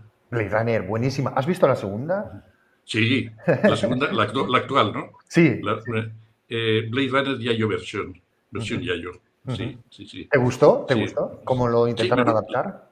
sí, pero me gustó más la primera. Hombre, qué Sí, sí. maravilla, qué La maravilla. primera es y Atmósfera Cero. Atmósfera Cero, buenísima también. ¿Eh? Sí, O y te sea, voy a... Ah, pero dime. tiro la ciencia ficción, no se nota. No, no, que va, que va. Ah, Yo te iba a vale. decir, ¿qué te parece Solaris? ¿Qué te parece Dune? Sí, La sí, Dune antigua. Dune el libro, los El libros. La libro. película, bueno, se me hizo un poco larga. La nueva ni hablar, o sea, Ujú, la ujú. nueva no comulgo con ella, no me gusta. No, no te gusta, ¿no? Se han saltado Y muchas lo, cosas, es cierto. sí, y lo mejor de Dune es los libros, leerlo. Qué maravilla, O sea, qué sí, maravilla. Y siguiendo un poco de ahí, Interstellar, ¿te gustó? sí, sí, sí, sí, Interestelar, sí, Buenísima, hombre. un poco la Sí, ciencia ficción, ¿no? sí, Ujú, sí, pero bien, bien. ujú, Sí. No, de hecho, es de ciencia ficción todo. O sea, soy un Trekkie también. ujú. O sea Ah, qué que, buena. sí, lo siento, mira, tengo la cabeza de picar, de picar. De Jean-Luc Picard. Sí, a mí Ni un también me... pelo. ¿Eh? Yo llegué un poco después, un poco Sí, después. Sí es verdad que las nuevas no me enganchan tanto porque les falta bastante carisma, pero las sí, historias que cuentan al principio, sí. digamos, ese Star Trek inicial, los viajes en el tiempo, todo aquello es fascinante, es un mundo fascinante. Hasta la música. Hasta la música, sí, Sí, y la idea de explorar el mundo, ¿no? Del humano como explorador de sí, universos y tal. Ujú. ¿Y algún sí. libro? ¿Quieres destacar algún libro o alguna película más? O... Libros. Bueno, sí. 1984. Buenísimo. Es un Mm, manual, ¿no? De la actualidad. sí, sí. Mira, y uno que, a ver, hay un libro. A ver, el autor era un ingeniero que trabajaba en Mannesmann, que era una empresa de ofimática, Ujú. y no soy capaz de recordar ahora ni el título ni el. Pero es un libro que lo leí en 1970 y mucho, o no Ujú, era 80 todavía, y ujú. que definía la Internet actual, el tío. O Qué sea, bueno. llevo un premio y te enviaré, a la que me acuerde del título, te lo enviaré Sí. porque no está visible, no está agotado, pero se Ujú. puede encontrar en torrents y sitios así, se puede encontrar. Qué bueno. Y Viva es, los es un torres. libro genial y relata la historia de la gente que vive en sus casas. Es un libro, pretende ser de ciencia ficción, en aquella Ujú, época lo era, ujú, de gente que vive en sus casas, que no se mueve de casa, que todo lo hace a través de una red. ujú, Estaba definiendo Internet. ujú. Lo que pasa es que tiene una red más evolucionada y cuando quieren comida no viene el mensajero de Amazon, sino que se la crean con un aparato que le llaman el MASI transmisor, Ah, ¿vale? qué bueno. Transmisión de masas. Qué bueno. Y la gente no salía de casa, toda comunica la red, porque había unos extraterrestres, que son unos artistas invitados, que Ujú. están en el espacio vigilando y a la que sale de casa lo Buenísimo. fulminan. Pero Buenísimo. el argumento sabe bien y yo no sé por qué ese tío nada más hizo esa novela. O Ujú. sea, La verdad es que, pero o sea, me han venido a la mente tres cosas que convergen en eso, que son los clones, o que es una película donde están en una sí, cama, digamos, sí, la gente, Sin City, donde hay unos, digamos, alienígenas que un poco están controlando sí, todo esto, y sí, claro, son de, bueno, o en la fecha o algo después. Qué maravilla, lo pondremos en la descripción, si te sí. acuerdas No, o si tal, no, y la ahora buscaré, seguro que me acordaré porque, vamos, todavía no he llegado al límite de perder neuronas, Ujú. pero claro, estoy hablando de una novela que leí, es más, debe de estar en casa todavía. Qué O sea, ahora bueno. buscaré. Es un librito, no es muy largo, y lo único que me acuerdo es que eso era un ingeniero de Mannesmann. Ujú, Fabricaban Mannesmann en aquella época, creo que calculadoras o ujú, algo así, o ujú. máquinas de escribir, y hizo este libro, tuvo mucho éxito y ya no creo que se supo más de él, pero estaba definiendo una Internet sofisticada, porque la Ujú. gente. Estaba definiendo el clickbait también. O sea, sí, Qué o sea, bueno. él ponía, era un Twitter, imaginemos que era un Twitter, estamos hablando de 1970 y pico, ¿eh? Sí, sí. Era, el señor se sentaba delante de un aparato, no era un ordenador, era un aparato, y Ujú. ella tuiteaba ideas. y entonces él recibía premios por las visitas que tenía. Y Wow, sus ingresos para vivir eran esos. eran esos. Qué Sí, ¿no? bueno. Tienes que leerlo. Sí, sí, sí. Porque, por ejemplo, lo de materializar comida lo hemos visto en la Sí, guía del autoestopista galáctico, sí, que sí, también tiene una sí, especie de máquina donde generan comida. Qué sí. bueno, Bueno, qué bueno. y en Star Trek también, ¿eh? Y en Star Trek En también, Star Trek, cierto. sí. Cierto, muy, muy, muy Sí. pionero, muy bueno. Aquí no generan comida, aquí se la envía al restaurante. Ah, No es lo vale. mismo. Es como O sea, desmaterializan y materializan, ¿no? exacto. O sea, transmisión cuántica, pero más elaborada todavía de lo que hay ahora. Pero Ujú, sí, sí. Y vale la pena leerlo. Y ujú, voy a ver si lo tengo por aquí por casa, porque es un libro. Además, es pequeñito, se lee rápido. ujú, ujú. Y, y está, ¿cómo? Raño se llamaba. Es que no. Ostras. No te preocupes, ya lo buscaremos. Y te voy a preguntar otra cosa. ¿Y música? Ya que nos has dado esas pinceladas de libros y películas, ¿hay algún disco especial, algún discazo que digas, esto hay que escucharlo? Espera, voy a mirar mi lista de mi playlist. ¿O alguno que te venga a la Mm, mente, que te traiga algún recuerdo? Mira, por una banda, vamos a la parte lúdica, Sí, Lelutier. Me Les encanta todo Luthier. Lelutier. ¿Eh? Mm, O sea, humor inteligente. sí, Deberían estar en Mensa esos tíos. No sé si lo están. Tengo que mirar el anuario a ver. qué eh, bueno. eh, o sea, con música Lelutier. Y Ujú, después me gusta la música clásica, ujú. sobre todo, pero interpretada actualmente. Por ejemplo, André Rieu, Reuk. un, Ujú, Rieu es un director de orquesta muy bueno ujú. y el jazz, porque me Ah, tranquiliza. claro, ¿Eh? sí, sí, El sí. smooth jazz, el Ujú. smooth jazz, Yo voy a el jazz suave. decir, yo voy a decir, a mí me gusta mucho un grupo de electrónica que se llama Autechre, que es un grupo que no mucha gente conoció en el 95, 96. Fueron pioneros de la música electrónica, eran alemanes y lo voy a dejar por aquí. Nadie les conoció en su día y después se pusieron de moda cuando ya no eran un grupo ni tal y tienen montones de discos. Como se dice en póker, lo veo y subo. Kraftwerk. Kraftwerk, por supuesto. Son, digamos que estos son como primos hermanos, solo que Kraftwerk Sí, se dio mucho a conocer en el mundo y Autechre nunca salió de sí. Alemania. Yo, Entonces, para... Kraftwerk era uno de los cassettes, porque había una cosa que se llamaban cassettes, no sé si recuerdas, Sí, que llevaba sí, el sí, sí, sí, coche. sí, sí, yo sí.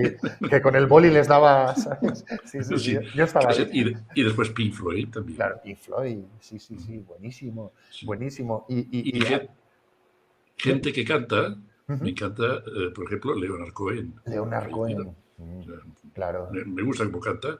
Ujú. eh, y ¿Bowie? ¿Eres bueno, de Bowie o David Bowie? Bowie, Bowie, no, Nah, a mí no, no, tampoco me hizo no, mucha gracia. No. no. Bowie, lo único, una canción sola. Sí, claro, Una. Spaceman, tal vez, ¿no? Evidentemente, sí. Low Red un poco también. Lou Reed, sí. Mm. Beatles también, porque me recuerda a mi Y época joven. los Beatles tienen unas canciones preciosas. Sí. Y ahora han sacado una canción nueva, que está bien. Ujú, Now and Then, ujú. donde Sí. hecha con inteligencia artificial, han Ujú, podido extraer la música de Lennon y mira, se ha publicado ayer o anteayer. ujú. No la he escuchado todavía, pero quiero escucharla. Bueno, habrá que A ver si son, escucharla, a ver qué tal suenan, sí. si son los mismos Beatles de aquella época. A ver si son inmortales. Y hablando de recuerdos, vamos a hablar un poco de nuestros temas otra vez. ¿Recuerdas algún virus, algún ransomware, algún tipo de filtración o de ataque que te llamara la atención? Que... Sí. Ujú, Bueno, espera. Vayamos por partes, como dijo Jack el Destripador. Vayamos palmo a palmo. En el año 85, es el 84, el 21 de enero del 84, que ujú, coincide con mi cumpleaños, es cuando salió el Mac, el ajá, ordenador Mac, el primero. El ujú. Mac Plus, bueno, no, el primero, el Mac 128. Al cabo de un año salió un virus que yo creo que fue el primer virus de la historia para un ordenador. Se llamaba Enevir. Eneville, qué bueno. Enevir. Era Enevir. Es un virus que yo en aquella época ya había montado el BBC orientado a Apple, el Magel, Ujú, y me aterrizó para allá gente que lo tenía. Era un virus que era muy simpático porque tú metías un disquete en la disquetera y ya se infectaba. Estaba muy bien ingeniado. Sí. qué Y bueno. entonces lo desensamblé, lo desmonté Ujú. y por eso te recuerdo porque es el primer virus que he tenido la satisfacción de haberlo destruido yo mismo. Claro, sí, de haber Des- visto cómo era y tal, qué bueno. Cómo era, cómo funcionaba, y entonces en esa época tenía de usuarios de la BBC toda la peña de la Universidad de Zaragoza, Ujú. Y entonces yo los pasé y ellos acabaron de hacer un antivirus para el virus Enevir. Qué El bueno. virus Enevir no era un virus como ahora que te pueden fastidiar, no. O sea, tú se te infectaba, entonces entraba en marcha un contador de tiempo y al Ujú, cabo de 15 o 20 días, cuando se aseguraba que todas las aplicaciones tenían el virus, ujú. entonces se disparaba. ¿Y Oh, qué hacía?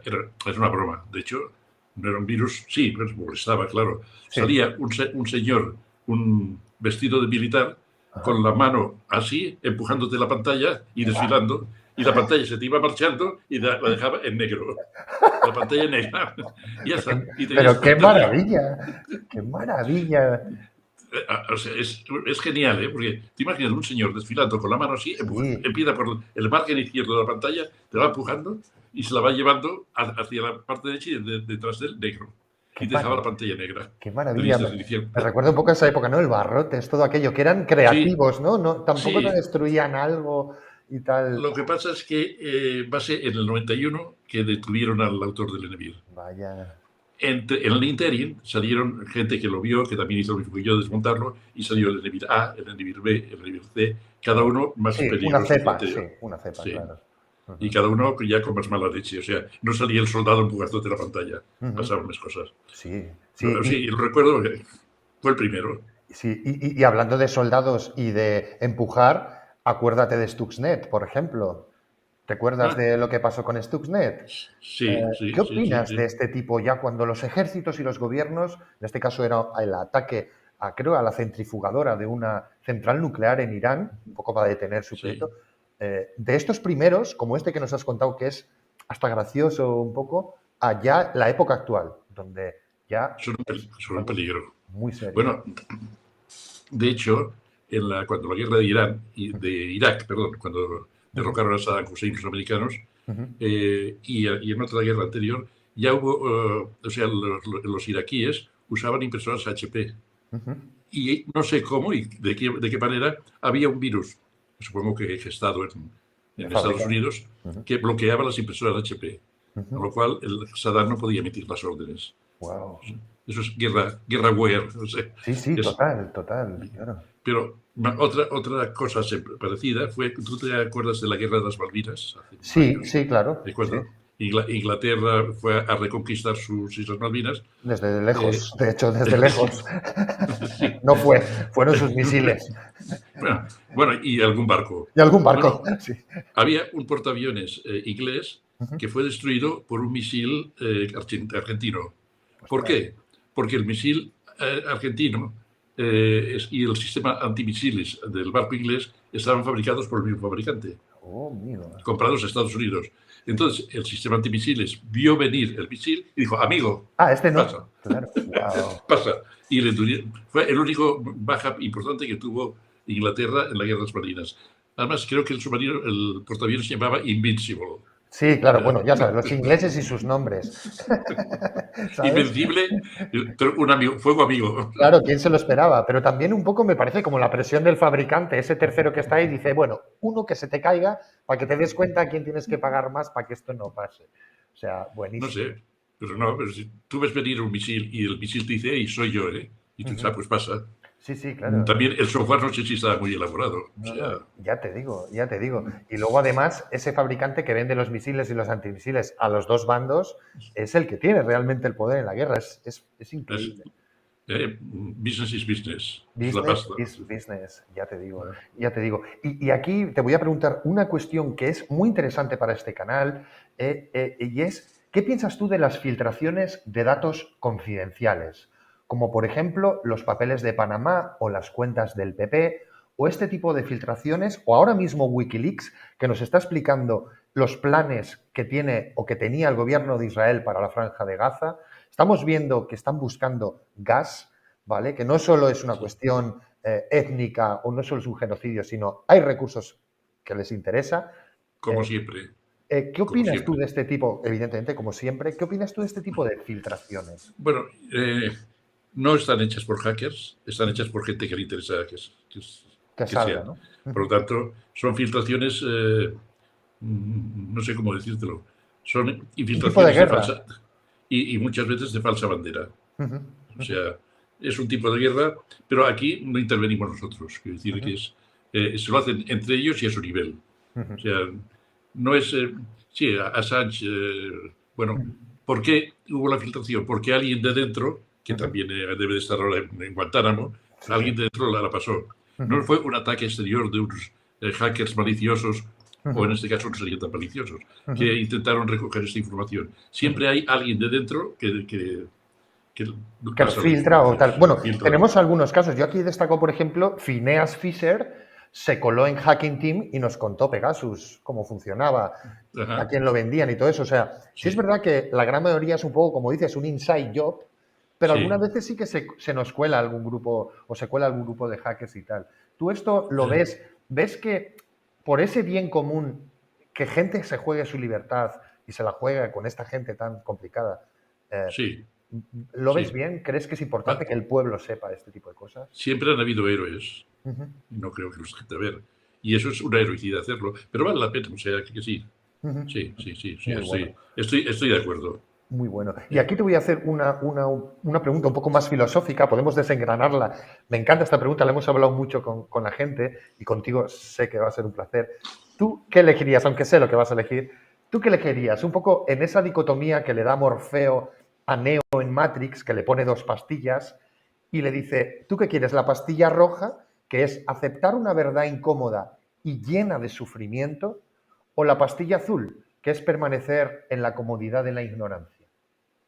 Mira, te voy a dar 2 respuestas. Tú me has dicho 2 pastillas, 2. De un lado, de primero, yo elegiría la pastilla verde-amarilla. Sí. Claro. Claro. Entre el blanco y el negro hay grises. Y de otro lado, ya puestos en serio, la primera. Sí, pero aquí una de las cosas que hablábamos, desengranemos un poco esto, es aceptar una verdad incómoda, o sea, es una verdad que nos incomoda al resto, y llena de sufrimiento. Sí, claro. Yo lo que comentaba aquí es que tal vez la única realidad que tenga el ser humano en este mundo es el sufrimiento. ¿Tú crees que la gente sufre? Yo creo que sufre, sí. O sea, ya sea por verdad o por ignorancia, más que si la gente sufre, lo que te quiero decir es que nuestra percepción cognitiva, el sufrimiento es algo que es real, que vivimos.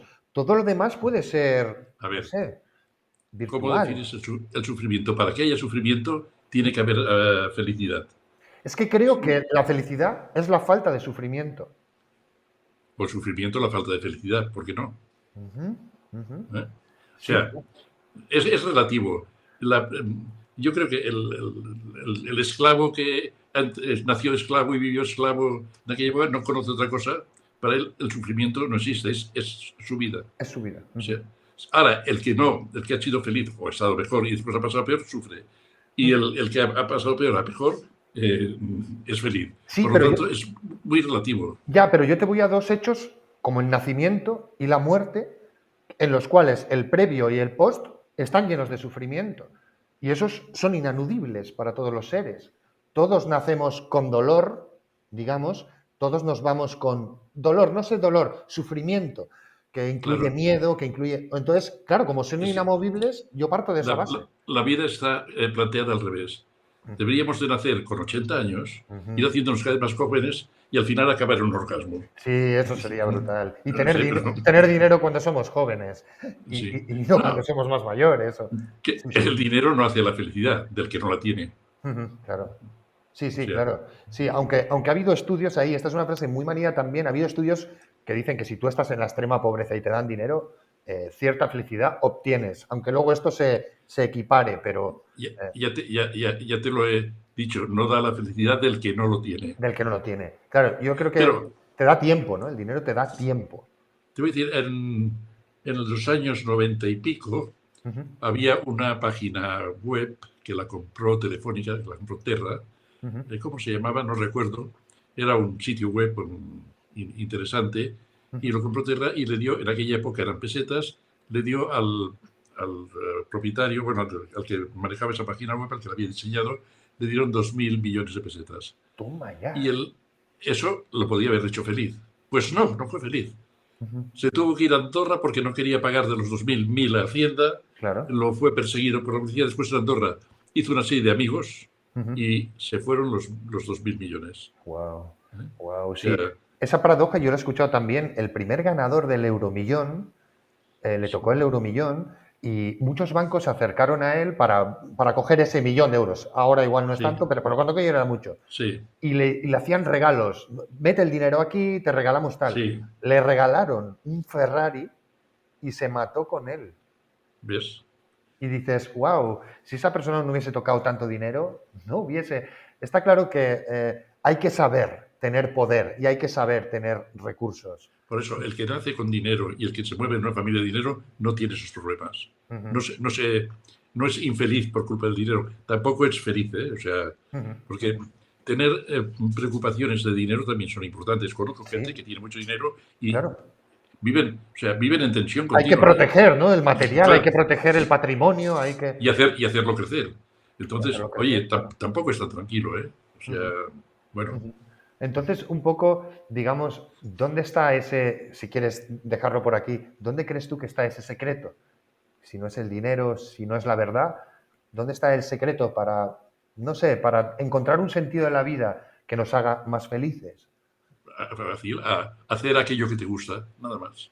Y Ujú, si no puedes hacer, procura poder, que siempre se puede. O sea, eso está claro.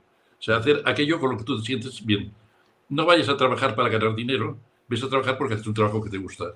ujú. O sea, es hacer aquello que te complace. Oye, da resultado, te lo digo por experiencia propia. Y otra cuestión que me hace especial, no sé, que tengo especial interés es, tú desde los inicios comenzaste a usar Apple y de hecho hoy usas Mac, ¿no? ¿Por Bueno, qué? yo empecé con mi ordenador hecho propio ¿Propio? SCMP, SCAMP. Ujú. Después, antes de llegar a Apple, eh, tuve varias cosas pequeñas. Ujú. Altair, no sé si has oído hablar de Altair, Altair. sí, sí, sí, sí, claro. Bueno, no sé si se le podía llamar ordenador o una caja llena de LEDs que se programaba en hexadecimal, pero Sí, bueno, sí, sí, sí, sí. bit a bit, con interruptores. Pero tuve el Altair y del Altair sí que ya entonces empecé. Tuve también un TRS-80 de Ujú. Tandy, Andy, eh, wow. un Compu Color, que fue el primer ordenador en color que tuve, y entonces empecé con el Apple I, pero en realidad el Apple I también era un juguete Ujú. muy básico, muy primitivo. En aquella época había uno que se llamaba New Brain, que No estaba tengo ni mucho idea. mejor, Ujú. todos con... bueno, el New Brain era un ladrillo, pero la forma de un ladrillo con teclas, y una pantalla alargada, Ujú. como una pantalla de calculadora, pero con 4 o 5 líneas. eh, bueno, allá podéis hacer cosas. Llevaba un BASIC incorporado. Ujú. Y después, al Apple II es cuando empecé ya con Apple. Yo en aquella época había montado con un socio una tienda de informática, la primera tienda de informática del Estado español, Wow. que se llamaba ISECOM. Isecom, qué bueno. ISECOM, sí. Bueno, ISE es fácil. Había un ordenador que era el PET, el de Commodore, no sé si has oído hablar de él. Sí, yo llegué tarde a eso. Yo llegué con Sinclair Eh, y tal, bueno, pero el lo PET. anterior, el PET, que era como una pirámide, Ujú, un ordenador en forma de pirámide. ujú, Entonces, yo en aquella época tenía un estudio en Barcelona, en el centro de Barcelona, y monté un club de usuarios del PET. ajá, O sea, me hice amigo del representante de PET y digo, tú cada uno que vendas me das la dirección. Y ujú. yo edité una revista Qué y bueno. entonces uno de los usuarios me aterrizó un día, vino, era sí, de Barcelona, y me Ujú, vino y dice, yo soy el representante del PET, porque yo era un problema de tiendas, para mí no, yo ujú, soy el representante de PET. Me gustaría que me dieras algo de soporte a mis usuarios. Y es cuando ujú, yo le dije, oye, dame las direcciones y ujú, dame un PET también. Me ujú. regaló un PET, que en aquella época ya valía su dinero, eran también, no sé, 2 o 300 mil pesetas en aquella Wow. época. Ujú, Y me dio el PET, y entonces yo lo que hice fue editar una circular impresa. Te puedo enseñar fotos, porque las tengo, te las puedo enviar para si un día las quieres ver.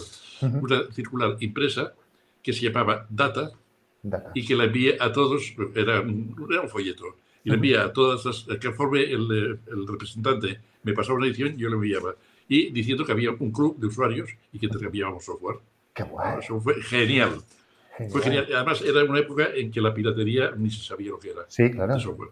Ujú, Yo me cogí el avión, me iba a Inglaterra, y compraba cassettes, porque el software venía en cassettes, como algunos inglés que Ujú, ujú. venía en cassettes, compraba cassettes de programas, venía aquí, era Basic, los podía traducir Sí. y los ponía a la venta en mi catálogo. Qué Y bueno. con eso vivía era un despacho de 3 por 3 metros, ¿eh? Sí, sí, sí. En el centro Y de con Barcelona. esto ya tenías montada ahí la primera tienda. ¿Y los Sí, copiabas de sonido? ¿Te acuerdas que se copiaban por el sonido? sí, de caseta a caseta. De caseta a Claro, caseta. bueno, me hice un montaje un poco más complicado que ponía uno y sacaba 10. Ah, Porque claro, claro. la gente me los compraba. Sí, sí, claro. Sí. Qué Y bueno. tenía, bueno, editaba esta revista, que ya digo, se llamaba, era una revista, al principio era un folleto, fue creciendo y se llamaba Data, hasta que vinieron unos señores de Data General diciéndome que ese nombre estaba ocupado. Claro. Ujú. Entonces, el ordenador Data. Y entonces le cambié el nombre a Run. Ah, ¿Por qué? Run. Porque para ejecutar un programa en Basic se decía Sí, o Run. sea, Run. Sí, sí, sí, sí, Claro. sí. Y Qué le cambié el bueno. nombre a Run y eso duró un tiempo hasta que vino uno de los usuarios y me dijo, ¿por qué no montamos una empresa de vender estas cosas? Y montamos ISECOM. Ujú, ¿Cómo fue esto? Queríamos vender el Commodore, pero ujú, fuimos a una feria en Alemania y había un ordenador que era el ISE, se ujú, llamaba ISE, ujú, y el ordenador ISE era un PET Commodore, un Commodore PET, pero con un teclado grande, ujú, una caja modificada. O sea, los alemanes habían hecho un overhaul del ujú, Commodore y lo revendían como máquina profesional. O ujú. sea, una consola bien. Y Sí. entonces nos hicimos representantes. Venimos aquí y resulta que Commodore atacó a ISE Oh, legalmente con su ejército de abogados y aquí nos encontramos que éramos representantes de una empresa que ya no estaba porque les habían hecho cerrar. Pero el nombre ya lo veíamos, ISE, computadoras ISE, ISECOM. ujú, Y bueno, ¿y qué hacemos ahora? Me fui a Estados Unidos, ujú, hablé con una empresa que se llama Ohio Scientific, ajá, que fabricaba desde unas placas que se llamaba la Superboard, ajá. que era una placa con un teclado incluido, que le ponías una tele como monitor y era ya un ordenador, era mejor que el Apple I, Qué bueno. imitaba el Apple II sin mueble. Y después tenía una gama que iban hasta un ordenador grande ya de empresa. Y nos Ujú, hicimos representantes. sí, Porque además yo quería tener el Apple ya, porque yo ya me había hecho con un Apple II, ya era una cosa más decente, ujú, pero mi socio no quería. Entonces, claro, ella era el del dinero y ujú, yo era el de las ideas. Al ujú. final, no. Me acuerdo que el socio este de nombre, de apellido, se llamaba Cifre. Ujú. Vale. Entonces hice una aplicación que era, en aquella época no era normal, pero el Apple llevaba un convertidor analógico digital, el Apple II incluido. Hice una aplicación que cada vez que alguien tocaba una tecla, el altavoz del Apple decía, Cifre es tonto. Por el altavoz interno. Qué bueno, tío. Y cuando él quería hacer una demostración a alguien que tocaba la tecla, Cifre es tonto. Fue mi venganza Buenísimo, ahí el pequeño troll ahí escondido. Qué bueno. Qué dentro de la bueno. máquina. Qué Bueno, bueno. se enfadó mucho, pero al final me hizo gracia. Sí, Me dijo que quitarlo de tonto y dejar otra frase para demostrar que la máquina podía hablar. funcionaba, claro. Sí, sí, sí, sí. Sí. No, Muy no, se bueno. trataba de decir, esta máquina puede hablar, ¿no? Pues Cifre es tonto, vale. Muy bueno. Y decía Nicolás Negroponte en el MIT en el 80 y pico al respecto de lo poco que iban a evolucionar los periféricos. Él estaba en el Videolab. Al respecto de que se crearon, y lo estás comentando ahora, en su época se crearon el teclado y el ratón llegó un poco después, Sí, y a día de hoy seguimos usando un teclado y un ratón de hace exacto. 50 años. No ha habido diseños innovadores en los interfaces. Bueno, el trackpad es un poco más, Sí, pero pero ¿quién lo usa? O sea, bueno, quiero decir, sigue siendo una muñeca que usas una mano, sí, sigue siendo... Las pantallas cambiaron ligeramente, es verdad que ahora se mejoró con el LCD, etcétera, pero al sí. final seguimos entrando a Internet con una pantalla y con un teclado. Tenemos que esperar a que Elon Musk mejore el tema de la conexión neuronal. A ver si le funciona. Ay, espérate que ahora anda con muchos líos el Elon Musk. No, Sí. ¿sabes? Le ha llamado, creo que ha llamado a uno de sus hijos el nombre de un superhéroe o no sé qué. Tiene como problemas emocionales, no sé yo si llegará a tanto, como dicen. Pero bueno, ¿tú Problemas emocionales. eres fan de Elon Musk? A mí no me cae muy bien, ya No, te digo. No no me cae soy fan. especialmente bien. No soy fan de Ujú. hecho, no soy fan de ninguno De de ninguno, sí, esos. De sí, yo... estos. Ni de este, ni del Zuckerberg, No, que ni. va. Madre mía, vaya. Mira, el único que soy fan, que es el único, es de Bosniak. De Steve Porque Wozniak, sí. Steve Bosniak es otra. Boss para los amigos. Woz. Eso es otra guerra. Bosniak sí que sí que me encanta su carácter, me encantaba y me encantó cuando se marchó de Apple. Jobs, que también lo conocí en aquella época, un poco comercial el tío. O Era sea, diferente, ¿no? Sí, sí. sí, Sí, sí. Un poco su historia es verdad que encumbraron siempre a Steve Jobs, pero sí. el técnico, digamos, el que Era Jobs, era era, Wozniak. era Wozniak, ¿no? Era el que, Sí, sí, además él sí. estaba en el club, en aquel primer club, Computer Club, ¿no? El que iba era Era, Wozniak, que estaba también era- Stallman, que estaban los demás, ¿no? sí, era el Raymond, Homebrew Computer Club, Homebrew, sí. claro. Sí, sí. Sí, sí. Entonces, digamos que si eres un poco técnico y tal, al final, aunque nos han vendido, nos han querido vender que Apple era Steve Jobs, realmente en lo técnico y que Bueno, tenía que solucionar los problemas, muchas cosas era la verdad es Wozniak. que Steve Jobs era el visionario. O Ujú. sea, ¿Tú crees que sí? ¿Crees que tanto? En plan, como que, no sé, sí, diseñó las tipografías, le dio el estilo, el marketing, pero no sé. era visionario. El caso es que Wozniak, sin Jobs, no habría hecho nada. No, Ah. no tendríamos ahora la marca Apple, eso Sí, está claro. pero él tenía ya su primera máquina antes de que Jobs le dijera esto hay que venderlo. O sea, yo creo que Wozniak ya estaba peleando como tú en crearse su primer ordenador y todo esto, un poco por lo que he visto, ¿no? En la historia de Entonces, ellos. entonces se conocieron gracias a Atari Ujú, y la cosa cambió. O ujú. sea, de hecho, lo que vendía Jobs era la máquina aquella el Captain, aquella de esbufear las llamadas telefónicas. Ujú, O ujú. sea, Sí, los sí, sí. pitos, La el Black pito Box. del... La Black Box. Sí, pero en aquella época había O la Blue un Box. pito, Era la Blue Box, la caja azul. Sí, sí, sí, me acuerdo. El sí, Capitán Crunch. ese Capitán Plancha, eso era. Y Ujú, entonces él iba por aquí y se ayudó del conocimiento de la electrónica de Bosnia. ujú, Bosnia tenía algún... O sea, hemos hablado antes de hacer una calculadora convertida en un numerador, que es ujú, una tontería, y él también hizo una tontería. Prácticamente todos los interfaces, todos los circuitos de interfase de los discos, de los disquetes, ujú. vienen del diseño original de Bosniak. Wow. O sea, eh, Bosniak consiguió hacer una interficie entre el ordenador y la disquetera, el hardware de la ¿El disquetera, la hardware? mecánica, por software. Sí. Mientras que otros fabricantes como Sugar, etcétera, tenían todo un montón de hardware. Ujú. Este con unas cuantas puertas lógicas vio la manera de grabar discos en un disquete. Entonces hizo el controlador de Bosniak, era sencillísimo y muchos lo copiaron después. Claro. Bueno, el tema es que Bosnia, como buen hacker o pseudo hacker, como quieras Ujú, llamarle, quería regalar todo. ujú. Y Jobs no Y quería Jobs no. regalar nada. Ujú, Tanto es así que en el caso de Atari, cuando Atari le encargó a Jobs que de la consola le pudiera rediseñar el circuito de forma que fuera más económico, menos piezas, le ujú. pasó el trabajo a Bosniak.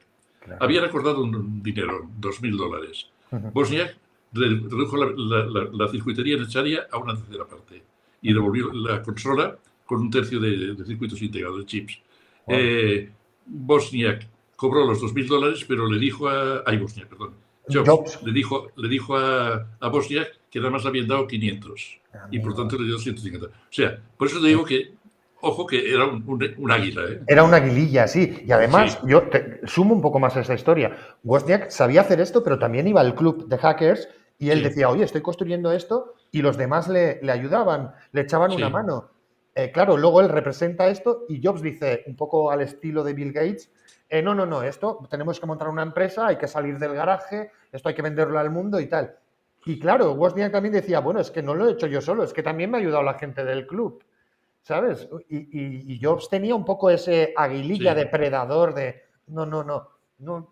Por eso a mí nunca me cayó tan bien, aunque sean unos genios, aunque estuvieron ahí en el momento sí. adecuado, sí es verdad que hay algunas cosas que cuentan incluso en sus propias biografías que no me gustan nada, porque, no sé, lo que te voy a preguntar aquí es, y es una difícil pregunta, ¿Linux, GNU Linux o Mac? Las dos cosas. Las dos, ¿no?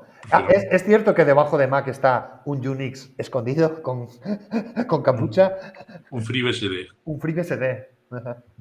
Ujú. Bueno, bueno, muy retocado a estas alturas ya, Sí, sí, pero sí. Yo, sí. de hecho, en Mac, cuando abro la consola, abro el terminal, Ay, o sea, lo manejo igual que cuando me pongo delante del Linux. ujú. O sea, Y háblanos un poco, por ejemplo, porque tú eres un gran programador, tú has programado en ensamblador, en PSG1, digamos que, háblanos un poco de aquella época, no sé, ¿cómo era programar al principio? Uf. Ya. Primero, la programación era lineal. Ujú, O sea, lo cual quiere decir que cuando tenías que hacer un programa muy complejo, los problemas que se te venían encima eran muy complejos. ujú, O sea, no podías, no era tan modular como es ahora la programación, ujú, tan orientada a objetos. ujú. Al programa, él era un solo objeto en aquella época. No importaba el lenguaje que emplearas. Es que había lenguajes que estaban muy bien orientados a su función, Ujú. como el Fortran, muy orientado Fortran a cálculo científico, o ADA. el, O... el ADA, y el Forth. Ah, el Forth no has Mejor. oído hablar de él. ¿Sí? Sí, bueno, No, buah, sí. yo soy friki de esas cosas, soy friki. ¿Eh? Lua, sí, sí, Porque me encuentro tan poca gente que conoce el Ford sí. y, y o sea, es muy divertido el Ford porque es las calculadoras HP primeras, Ujú. las Hewlett Packard, iban con RPN, la notación polaca inversa. O Wow. sea, y Ford funciona por stacks, o sea, por notación polaca inversa, y es el único lenguaje de programación y que se utilizó mucho para mover telescopios. Wow. Sí. Qué bueno. Y yo, entonces, o sea, uno de los lenguajes que a mí me encantaba y hacía cosas con él era el Ford. Pero nada más podías manejar maquinaria con él teniendo la interfaz adecuada con Ujú, mucha más facilidad que otros. ujú, También utiliza el Basic, claro, ¿quién no? ujú. Sí, claro. Yo también Es- estuve ahí por Basic y además tú participaste en concursos para hacer, que también los hay de momento ahora, pero cuando aquello debía ser increíble, para hacer algo, ¿no? Un juego, algún programa en pocas líneas de código. Cuéntanos un poco de esto. Hazme un pinball, por ejemplo, Ajá. o un dron. Había, no era nada. O un ataque de dron, o los marcianitos, un juego de estos binarios, porque nada más tenían dos colores, el blanco y el negro. Ujú, Házmelo en el menor número de líneas posible. ujú, Entonces, el pinball yo lo hice, ya digo, con 256 número de líneas me refiero número de instrucciones, ujú. con 250, ocupando en la memoria 256 bytes, perdón, Sí. 256 bytes. Bueno, ese era un concurso bien. Había gente que lo había hecho con un K, pero un K en aquella época era un desperdicio Era total. mogollón. Ahora, pero ¿cuánto ocupa una aplicación hoy en día? Buah, flipa. ¿Cuánto ocupa un sistema operativo como Windows 10? Que son como 4 o 5 gigas.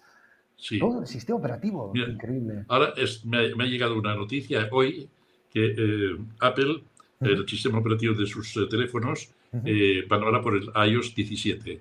ujú. Y han detenido una semana La la, producción, sí, eh, la la creación. fabricación, la salida, no la salida, el diseño. Han parado el diseño del iOS 18, que será el próximo que saldrá el año que viene, porque están las novedades que se ponen en esta versión están destruyendo cosas de la versión anterior. Anterior. ¿Eh? O sea, Parece Windows, entonces, parece Microsoft. sí, bueno, claro, dice Apple, es que son 10.000 programadores haciendo código. Sí, sí, claro. ¿Cómo coordinas eso? Sí, bueno, Bueno. tienen unos sistemas de coordinación, Ujú, pero... Y como decíamos, decía un amigo mío que trabajaba es el que diseñó está aquí en Barcelona también, el que ujú, diseñó los chips inteligentes de las tarjetas de crédito. ujú. Qué Él bueno. trabajaba para Honeywell Bull, que fueron los Ujú, primeros a hacer estos chips inteligentes.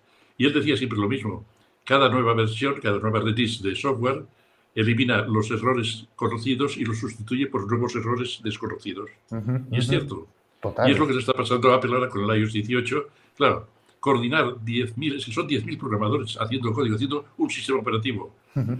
La Virgen. Es que ahora con Marcos, Ya te digo. cuando yo programaba, bueno, es que cuando yo programaba el CPM, no Ujú. sé si has oído hablar de él, yo me lo No. sabía de memoria. Ah, El sí. CPM.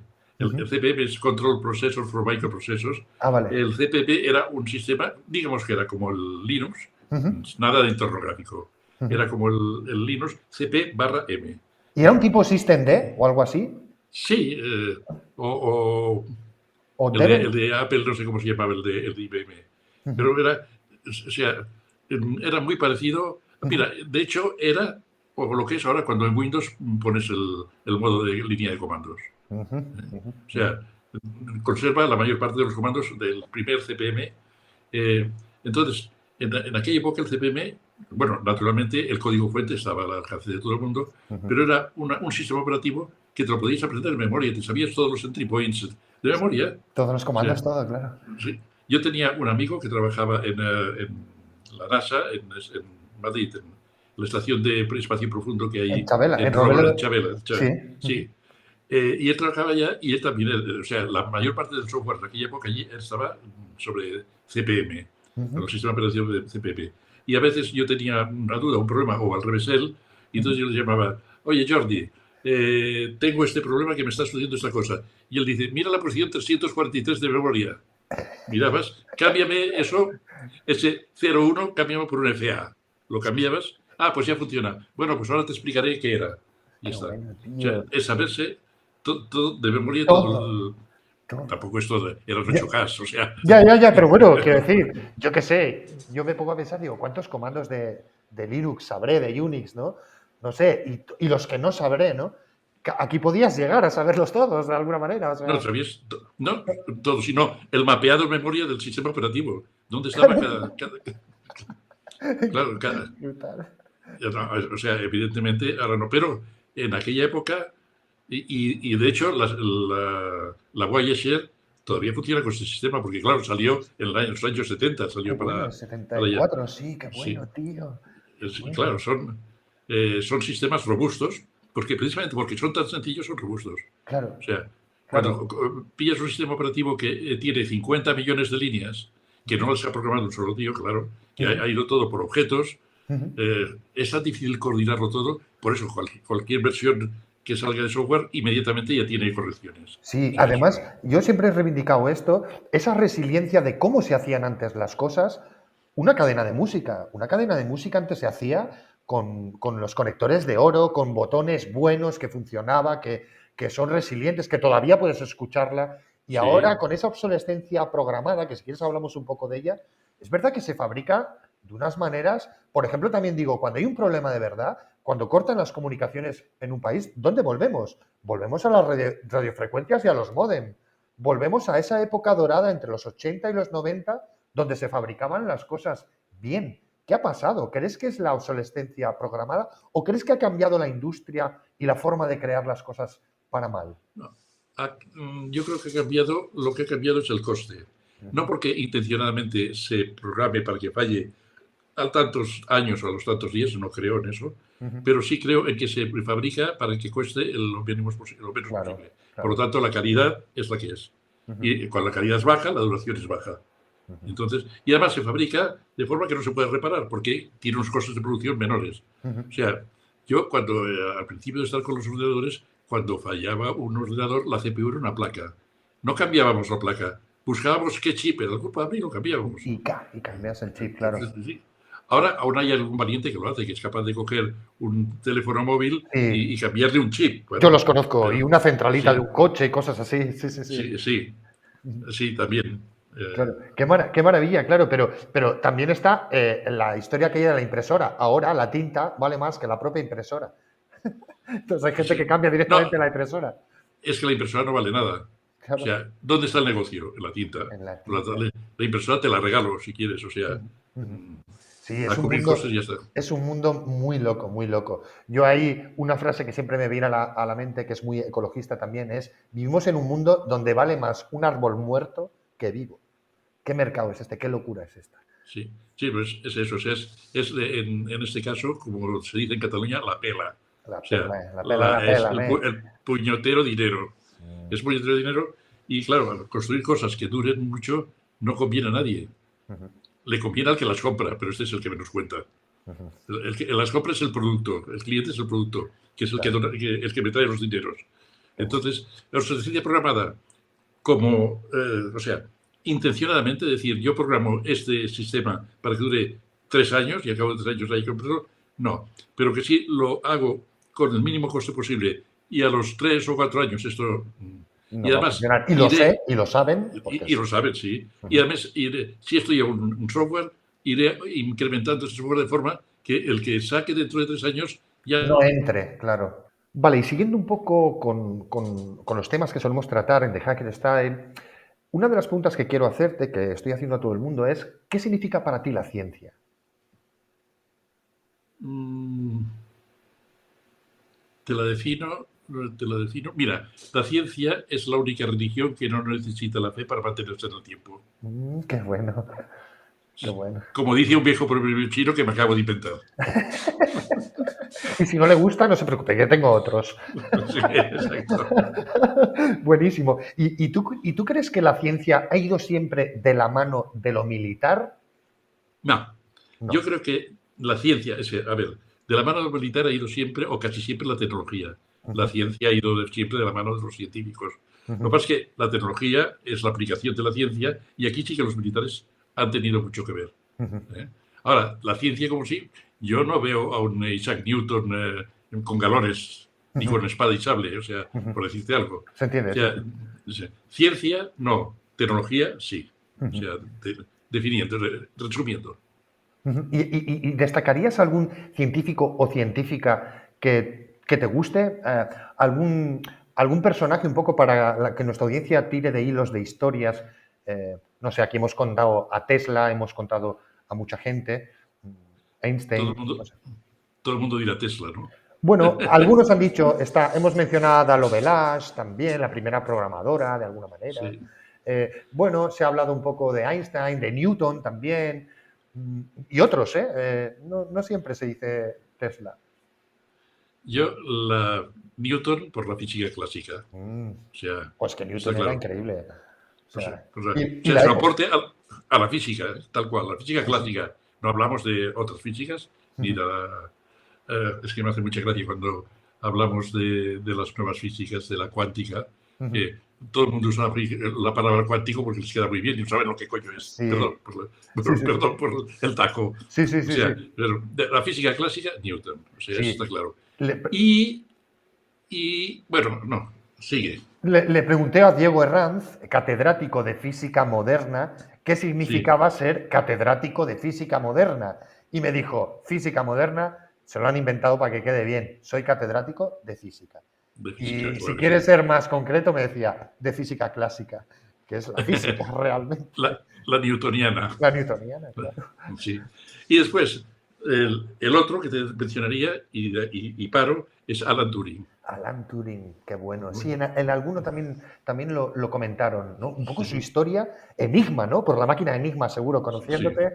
Claro. Bueno, claro, por la máquina Enigma y su contribución. Bueno, aparte de que gracias a él la guerra duró menos de lo que tenía que durar, eso está claro. Y su vida. Su contribución al conocimiento de la computación. O sea, la computación, la criptografía, tienes que hablar de Turing por fuerza, o sea, eso está claro. Sí, claro. Y a pesar que luego le pusieron el nombre del test de Turing a la robótica, que es bastante curioso. En vez de haberle puesto en vez de el Gamal, en vez de haber puesto el nombre de un algoritmo de cifrado Turing, que sería lo suyo, pues le pusieron el tema del test de la robótica. Sí, Turing también. Bueno, eso, lo de Turing, además, como después había temas de tipo político, porque era homosexual, y eso no gustaba en aquella época, sí, claro. Ahora habría sido diferente, también lo denostaron más de la cuenta. Lo maltrataron, realmente. Lo maltrataron. Cuando es un tío que salvó vidas, o sea, al acortar la guerra, salvó vidas, pero bueno. O sea, la injusticia, ¿no? De estos héroes y estas heroínas, ¿no? Un poco de esa injusticia de... Sí. Y aquí te preguntaría, ¿cuál crees tú, desde los muy principios de todo hasta ayer mismo, hasta hoy mismo, que es uno de los mayores avances de la humanidad? O descubrimiento, o invento. Seguro que muchos te han dicho que la rueda. No, la rueda algunos, el fuego otros, Internet me han dicho también... No tres, sé. Para mí tres. Tres bueno. Secuencialmente. La escritura. El legado. Si alguien hubiera inventado la escritura, o alguien que... O sea, el la legado, escritura... El primero, la escritura. Ya, yo digo, y eso seguramente que fue posterior o anterior a la rueda. Eso ya no lo sé. Perdona, que se me está moviendo ahí. Serían los sumerios, ¿no? Los sumerios, por ahí datamos. Sí, o los resterios. O sea, ya. Es igual. No se sabe, claro. Después, el otro, en el año 1947, la invención del transistor. Ah, claro. Uf, qué maravilla. Toda la electrónica. Más pequeños o más pequeñitos, pero la invención de transistores, que además a los tres inventores les valió un premio Nobel en el 56. O sea, fueron Shockley, los hijos de Shockley, por lo tanto William Shockley, Bardeen y Bradley. Los dos, en una universidad, no me acuerdo qué universidad estaban, y allí hicieron el primer transistor de la historia. Claro, no era... No era era un micro, transistor. no era nano, Sí. como los de ahora, claro. No. Bueno, pues el transistor. Y finalmente, ahora la tecnología de la información, la era digital. Para mí es una disrupción también en la ciencia. O sea, que estamos viviendo un momento histórico, digamos, a nivel de la Para mí, humanidad brutal. para mí sí, para mí Bueno. sí. Es, como te decía antes de la caída del muro de Berlín, pues ahora estamos en una disrupción que es el cambio de la sociedad industrial a la sociedad de la información. O sea, Buenísimo. ya hubo un cambio cuando la revolución industrial. Con la Ahora imprenta, estamos, ¿no? Por ejemplo. sí, por ejemplo, sí. Pero ahora estamos en la revolución. Lo que pasa es que anteriormente cada revolución duraba tiempo. Ahora se aceleran las revoluciones, que es lo que comentábamos antes. Estamos en una curva asintótica. Entonces se van acelerando las revoluciones y ya no se puede hablar de una revolución ni de una evolución, sino de una disrupción continuada. Estamos haciendo disrupciones una detrás de otra a una velocidad que ya veremos como si no colapsamos. También es esto. O sea, un poco, a ver a dónde nos lleva todo claro. esto. Sí, claro. Y aquí te llevo otra de esas grandes preguntas filosóficas. En realidad te voy a hacer dos. La primera es, ¿hasta qué punto tú consideras que podamos estar viviendo en una realidad simulada? En una especie de computador, en una especie de universo computable. Matrix, no. No, Matrix es una idea. Matrix es que el cuerpo y la mente están separados. Yo te hablo de una realidad simulada. Tu cuerpo y tu mente están juntos, pero que lo que hay a tu alrededor sea toda una simulación. Sí, de hecho, en la práctica lo es. O sea, nuestro mundo es virtual. Sí, evidentemente, cuando vas por la calle y te rompes una farola y te rompes la nariz, eso no es virtual. Es una rompedura de nariz física y ya está. Pero el entorno, la información, todo La lo que nos rodea es percepción. virtual. Es ¿No? virtual. Claro, porque yo mencionaba esto viene de un paper escrito por Nick Bostrom, que es un físico matemático, que él describe, bueno, pues que, digamos, que incluso llega a decir, por resumirlo, que hay un 50% de posibilidades de que podamos estar viviendo una realidad simulada.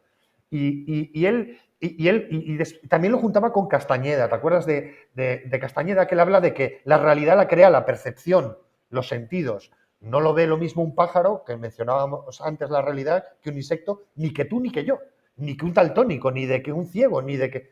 Entonces es virtual, ¿no? Te refieres un poco a eso, ¿no? Me refiero a eso, sí, que la realidad se cristaliza en tu cerebro, o en el mío, vamos, en el cerebro de la persona. Tiene una serie de sensores externos, los ojos, pero el entorno en que se mueve tú lo estás realizando tú internamente. O sea, esto me recuerda a Calderón de la Barca y mísero de mí, infeliz, apurar cielos pretendo, del Príncipe encadenado. Léetelo, es una obra de Calderón de la Barca, que el príncipe se ha quedado en una mazmorra y nada más, y se hace una impresión de lo que es el mundo exterior por lo que oye a través de la ventana. Ah, qué bueno, me suena. Genial. Bueno. ¿Eh? Qué Sí, maravilla, qué maravilla. Entonces, estás encerrado en la mazmorra y a través de esa ventana escuchas y piensas que... Y a lo mejor sales a la calle y es totalmente diferente. Ahora estamos encerrados en nuestros sentidos y lo que vemos es lo que nuestra información y nuestro cerebro interpreta. Igual es diferente, ¿eh?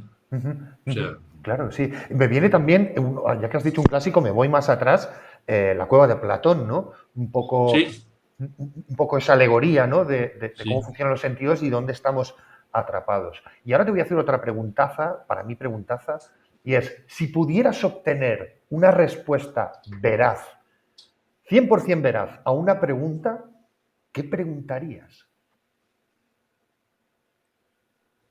Pero una respuesta que yo la pudiera comprender. Una que pudieras comprender, o sea, viene un poco de... Dice, había un dicho, un proverbio de estos que decía, prefiero saber una única verdad que ser el rey del mundo, ¿no? Irme de este mundo sabiendo algo certeramente, que puedas comprender. Digamos, imagínate que aparece un genio de una lámpara o lo que sea, o de esta realidad, y te dice, hay una cosa antes de irte que vas a saberla a 100% que es verdad. Pero tienes que hacerme una pregunta. ¿Tú qué preguntarías? ¿Dónde se acaba el universo? Oh, qué bueno. ¿Dónde se acaba el universo? ¿Tiene un fin? Claro. Y si me explican dónde se acaba el universo, yo entenderé el universo, que es lo que me interesa.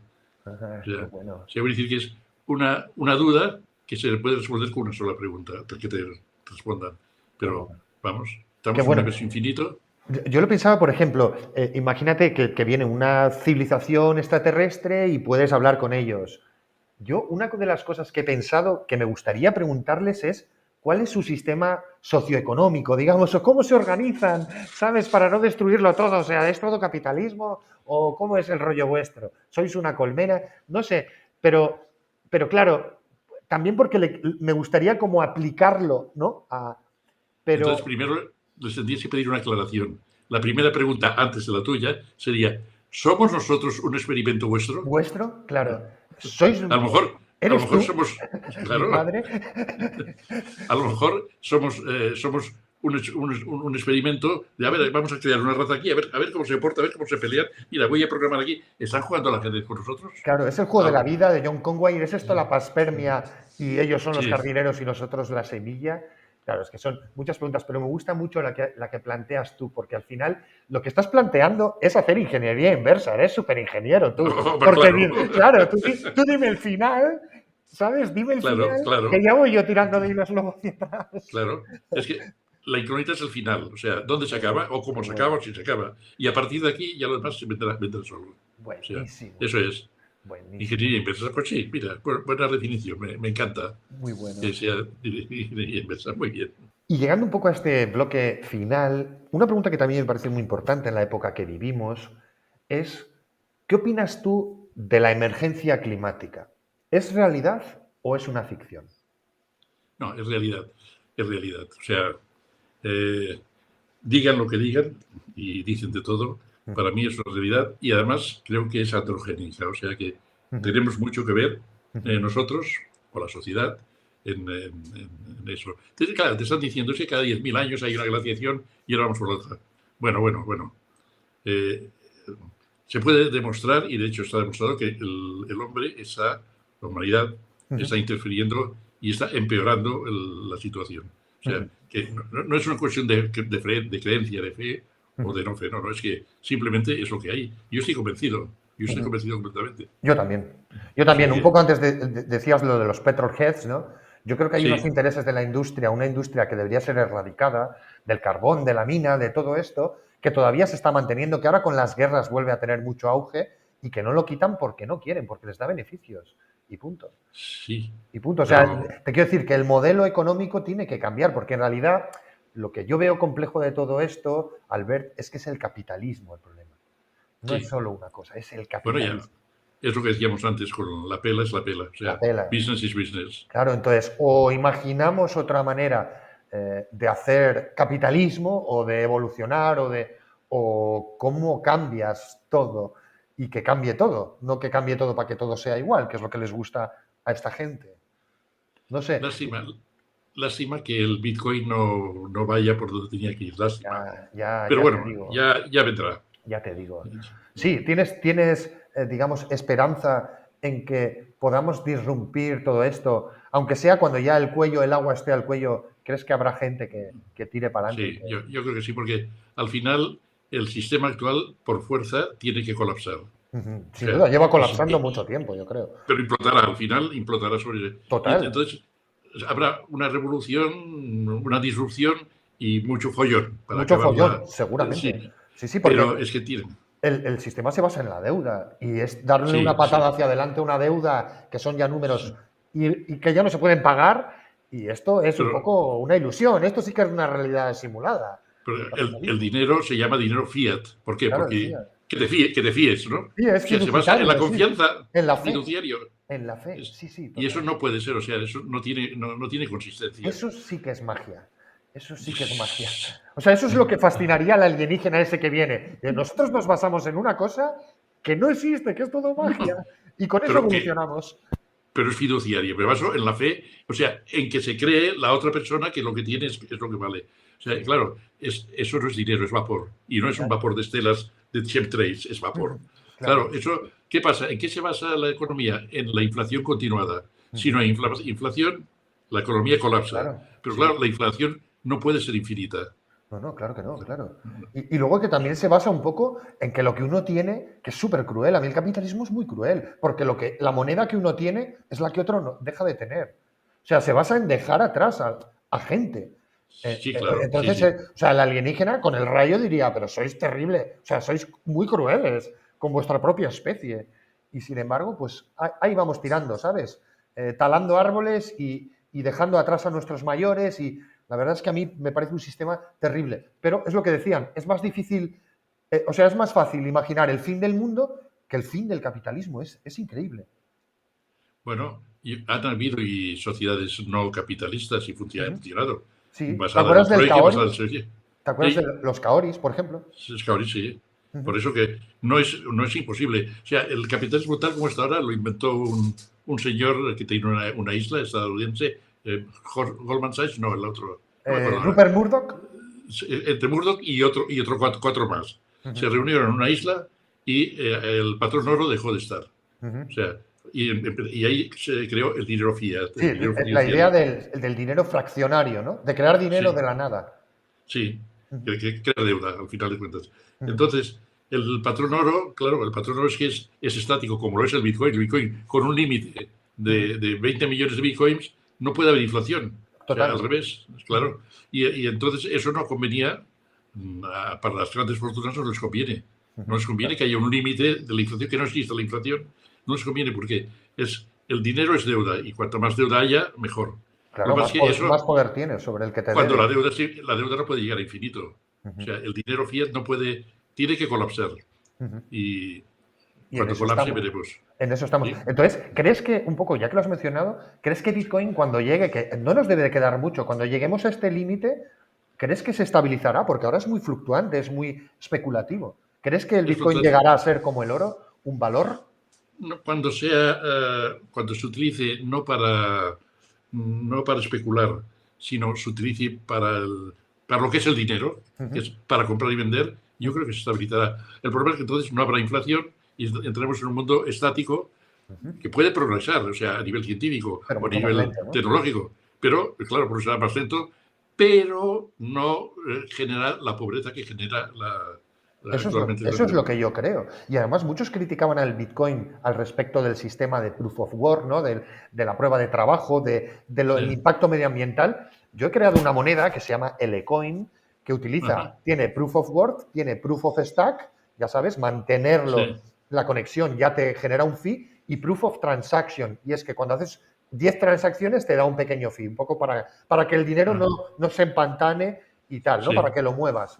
Entonces, yo creo que, digamos que el Bitcoin que se creó al principio no es el que veremos dentro de unos años funcionar. Entonces, yo también confío en que eso nos ayude a crear otro mundo. De hecho, una de mis ideas es que con estos sistemas tú puedes hacer que el fee de, por ejemplo, enviar un paquete vaya directamente a quien está plantando árboles. Que podamos, sí, manipular el sistema económico más que ahora. Que muchos de los liberales o neoliberales se lanzan a Adam Smith, pero Adam Smith era de los primeros que decía, no, no, no, no, sí, libre mercado, pero que también hay que manipular el mercado, que a veces genera indiferencias y genera irregularidades y genera pobreza. Mi sociedad actual sería la sociedad del ocio. Uh-huh. O sea, cada uno haciendo lo que quiera, que tenga cada uno la vida asegurada. Dicen que eso que quitaría incentivación para el Yo, progreso. Yo creo que yo no. no lo Pero ese creo. es el argumento que te dicen. La sociedad del ocio. O sea, que yo no me tenga que preocupar si voy a ingresar ese dinero para comer o para comprarme un coche. No, yo quiero comer, quiero tener todo lo que la sociedad me permita. Y Uh-huh. si mejora la sociedad, yo mejoraré también. Y una sociedad del ocio en la que yo me puedo dedicar a aquello que me gusta. Si soy pintor, a pintar, no Uh-huh. importa. Si soy músico, a musicar, no me Sí, sí. importa.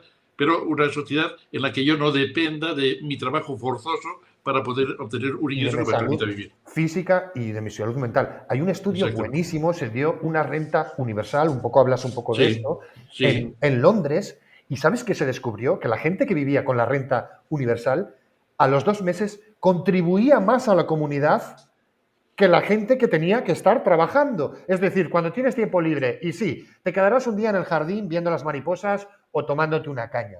Pero al mes o así, la gente empezaba a decir, tengo tiempo libre, voy a ayudar a los demás. sí, Yo también creo que el ser humano es así, cuando le dejas, cuando le cubres toda su pirámide de sí. Maslow. Creo que el ser humano es así, es bueno. Digamos que no solo harás arte, sino que ayudarás más a los demás.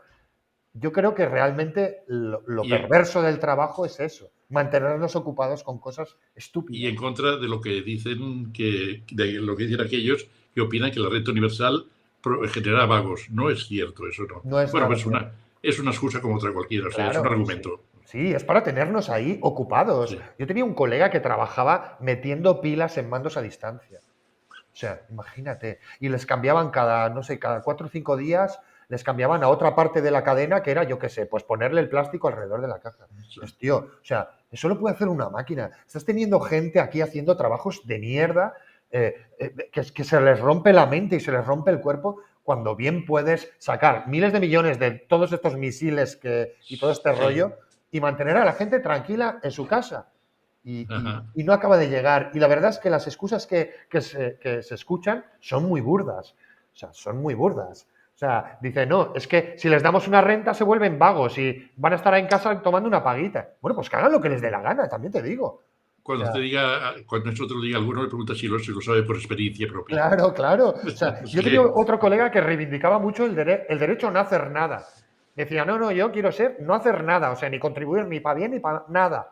O sea, poder quedarme en mi casa o en mi sitio y ya está. ¿Sabes? Y este, que nos parecía un loco hace 10 años, ahora resulta que el tipo pues empieza a tener sus razones, ¿no? Es decir, no quiero ser verdugo ni tampoco víctima. O sea, y si no, que paren, ¿no? Que paren este tren que yo me bajo.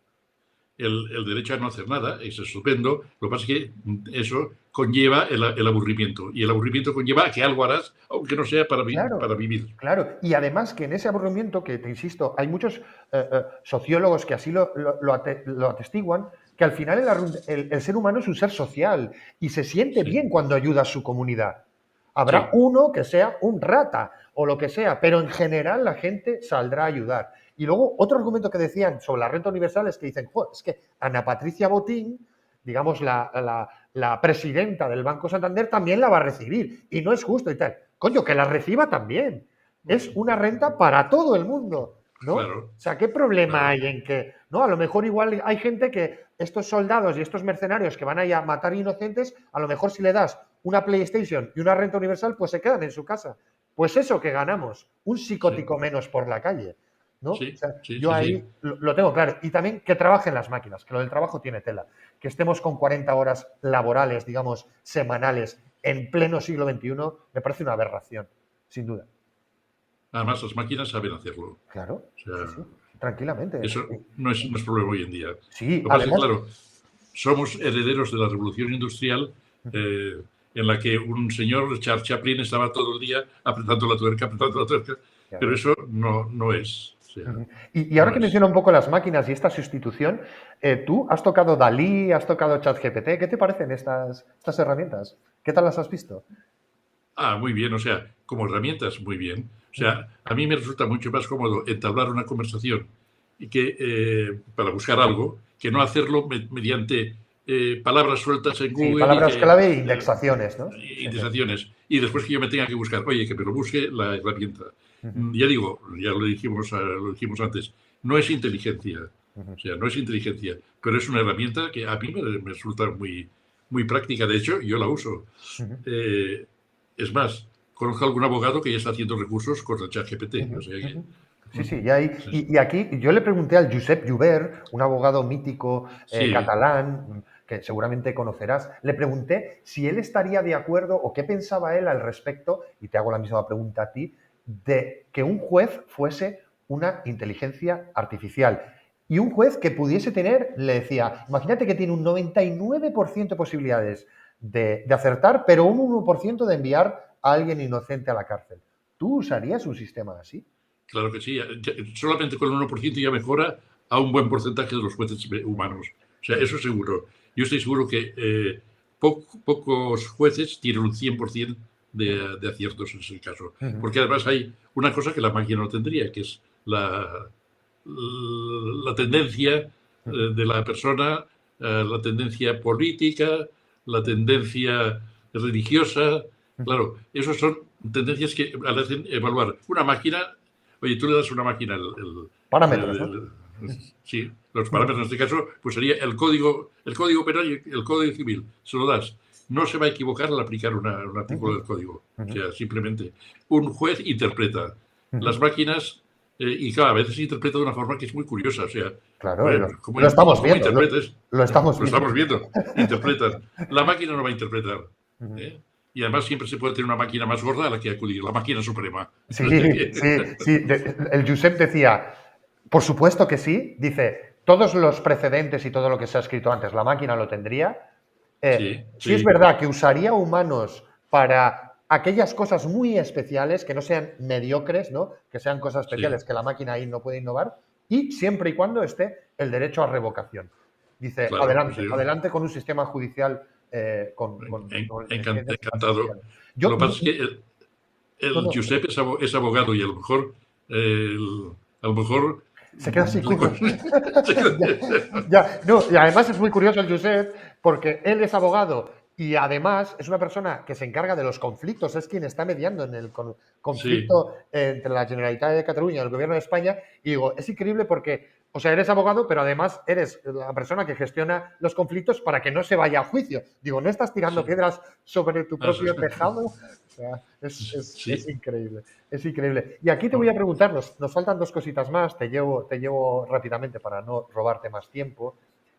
¿Qué opinas tú del sistema educativo? ¿Tú crees que está enfocado para sacar lo mejor, para pulir a esas personas inteligentes y creativas, o por el contrario está para mediocrizar por arriba, hacer que todos seamos una media y generar obreros? ¿Tú qué opinas? A ver, yo pienso que el sistema educativo va con retraso a lo que es la realidad. O sea, no se pueden educar ahora a gente joven con los parámetros de hace 20 años. Pero es que no han variado, el sistema no ha variado. O sea, ¿cómo hacerlo? No lo sé, pero creo que el sistema educativo no tiene la calidad que tiene que tener, que debería tener, y encima no importa demasiado a quién lo podría cambiar. O sea, que se quede como está, dicen o quieren, pero no, yo estoy de acuerdo en la forma en que funciona el sistema Claro, la educativo. mnemotécnica. Pero es un poco lo que dices, ¿no? Avanza tan rápido todo que no nos da tiempo tampoco a asentarnos, ¿no? Yo es una cosa que comentábamos, por ejemplo, que antes avanzaba tanto el hardware tan rápido que el software no daba tiempo a asentarlo y salía uno nuevo y el software iba como un poco por detrás siempre. Con el sistema educativo y con las nuevas redes sociales, con internet, pasa un poco lo mismo. Pues ¿no? entonces, cuando educan a los peques, que no les eduquen imbuyéndoles conocimientos que los pueden adquirir, claro. O sea, que le enseñen a manejar Google bien, que le enseñen a manejar los buscadores, es igual Google, DuckDuckGo o Scholar Google, que sea, que les enseñen a manejar las herramientas bien y entonces que consulten en su momento lo que necesiten. Es igual que antiguamente se enseñaba, no sé si sigue enseñando, en el colegio te enseñaban a hacer raíces cuadradas. ¿Para qué? Si después vinieron los calculadores que te lo hacían y ahora te lo hace el teléfono. Pues oye, no enseñes a la gente, aunque digan que despierta el cerebro, no, despierta el cerebro el resolver un problema más gordo usando las herramientas que tienes. Esas herramientas van mejorando con el tiempo. Enséñale a la gente, a los chavales estudiando, a utilizar estas herramientas y que no pierdan el tren, que vayan siempre... Claro, los fundamentos, ¿no? La raíz, ¿no? Lo radical. Enseña más que un lenguaje de programación, porque muchas universidades cogen las empresas y dicen, vale, ¿qué se está programando ahora esto? Venga, pues todos a aprender esto. Y esto luego cambia y esa gente se queda desfasada o lo que sea. Enseñarles los fundamentos, ¿no? Lo que dices, las bases de las cosas, de cómo funcionan y que se adapten a lo que llegue, ¿no? Exacto. Por eso pienso que todavía si te están enseñando a aprenderte la tabla periódica de los elementos, es una tontería porque la tienes en 40.000 sitios. ¿Para qué te vas a aprender de memoria? Pero es que yo creo que todavía se está en ese plan. O sea, yo miro los libros de texto y, joder, es que tienes que aprenderte de memoria un libro. Hombre, qué tontería. Si cuando necesitas saber algo de ese libro lo vas a consultar y te lo vas a tener en tiempo real y actualizado. Y ya no te digo ese tipo de mnemotécnicas de aprenderte batallas y reyes y esa manera de contar la historia, ya si nos vamos ahí. Y yo siempre comentaba aquí dos cosas. Una, la verdad es que creo, bajo mi punto de vista, que se crean obreros especializados, como decía Aviador Dro, aquel grupo mítico de Barcelona, que sean lo suficientemente, esta es mi opinión, suficientemente inteligentes como para dar a un botón, pero lo suficientemente estúpidos como para no plantearse qué pasa cuando das ese botón. Y un poco yo lo que veo a nuestro alrededor es que dicen, bueno, es que mi chaval usa muy bien el móvil. pero en realidad no sabe lo que hay debajo del móvil, ni cómo funciona, ni nada. Eso, pues habría que enseñárselo, está claro. Claro, y luego otra cosa es, que lo hemos comentado, el tema del dinero, por ejemplo. No enseñan en el colegio lo que has explicado antes, que es fiduciario. ¿De dónde viene el dinero? ¿Quién lo fabrica? ¿Para qué se fabrica? Hombre, es que no conviene que toda la gente... O sea, sabes que mucha gente sigue pensando que todavía el dinero está basado en el oro. Sí, claro. O sea, que un país es tan rico como el oro que tenga. Eso es absolutamente falso. Absurdo. No, Sí. o sea, Además, antes los billetes tenían, ¿no? $1, valía $1 porque llevaba una lámina de oro cuyo valor al cambio era $1, ¿no? Era así. Y ahora ya no lleva ese oro el propio dólar. Tú te vas a buscar un billete de 1.000 pesetas de los años 70 y verás que pone encima: el Banco de España pagará al portador la cantidad de 1.000 pesetas. ¿Qué quiere decir que le pagará al portador si tú tienes los 1.000? Porque te darán el equivalente en oro. O sea, claro. Era un recibo, o sea, el billete era un recibo por la cantidad de oro. O sea, eran 1.000 pesetas de oro. Ahora no, ahora el oro no está detrás. Claro, si un país tenía oro, era más rico. Y eso, a aquella peña que se reunió en la isla famosa en Estados Unidos, no les convenía, porque claro, no es, el oro no te enriquece. O sea, la deuda sí, sobre todo si eres tú el que la emite. Claro, sí, y el que la genera y el que la retrasa y tal, ¿no? Que es un poco la Reserva Federal, que es una empresa. Sí. Se llama Reserva Federal, pero es una empresa. O sea, el dinero, digamos, de Estados Unidos lo maneja un ente privado. Sí, además, en Fornos no hay todo el oro que dicen que hay. ¿Por qué? Si no... Ahora está todo en transistores. Sí. En números, en una pantalla, es increíble. Y es verdad que mejor sigamos destruyendo este planeta para que unos señores tengan números en sus pantallas y sigan estando contentos. La verdad es que me parece un plan cojonudo para la humanidad. Sí. Y aquí ya voy llegando un poco al final, un poco con este ya humor irónico. ¿Estás bien? ¿Estás a gusto? ¿Te ha gustado nuestra entrevista? Sí, me encanta. Perfecto. Pues es la más larga de largo de todas las que me han hecho, y me han hecho unas cuantas. Muchísimas gracias por haber estado hasta aquí. Pero no la he querido cortar, o sea que bien. Muchas gracias. La última cuestión que te voy a hacer tiene que ver un poco con este mundo en el que vivimos ahora de las redes sociales. ¿Cuál es tu opinión sobre las redes sociales? Te voy a decir otra vez una sola frase. Es un gran invento con una mala realización. Me gusta el invento, no me gusta cómo se está llevando a cabo. O sea, está bien, porque además tiene que gustarme. Si yo montaba bebés hace 40 años. Eran las redes sociales, sí. Era la plaza virtual. Pero lo que no me gusta es hacia dónde han derivado. O sea, no me gusta. Centralizadas, ¿no? Te refieres centralizadas, donde te espían, muy orientadas a los anuncios, ¿no? Es una especie de centro comercial. Con una internet llena de paja y que es muy difícil separar la paja del grano. Para mí, si hubiera inteligencia nativa en esas redes, las redes te darían el grano y la paja y tú eliges. Pero ahora está todo mezclado y hay mucha confusión. Sobre todo, mucho troll, por decirlo de otra forma. Buenísimo. Son redes control. Redes control. Buenísimo. Aquí nos vamos a quedar con esta obra maestra, digamos, del lenguaje que nos ha regalado el Albert Lozano. Muchísimas gracias por este rato, y aquí tienes tu cámara para que digas lo que tú quieras y te despidas. No, nada, que ha sido... Y además ahora te voy a mirar porque tengo la cámara ahí arriba y ahora creo que te estoy mirando. Ha sido encantador, me ha encantado. Pensaba, como he visto otras entrevistas que duran 3 horas y pico, digo, uy, este no me va a pillar por aquí. Pero, oye, se me han pasado volando y cuando quiera repetimos. Muchísimas gracias. Ha sido un auténtico placer. Ya lo he dicho en la presentación, incluso un honor por tenerte aquí. Bueno. Y a nuestra audiencia, gracias por estar aquí. Espero que hayáis disfrutado esta entrevista como la he disfrutado yo, y nos vemos en el siguiente capítulo. Hasta luego.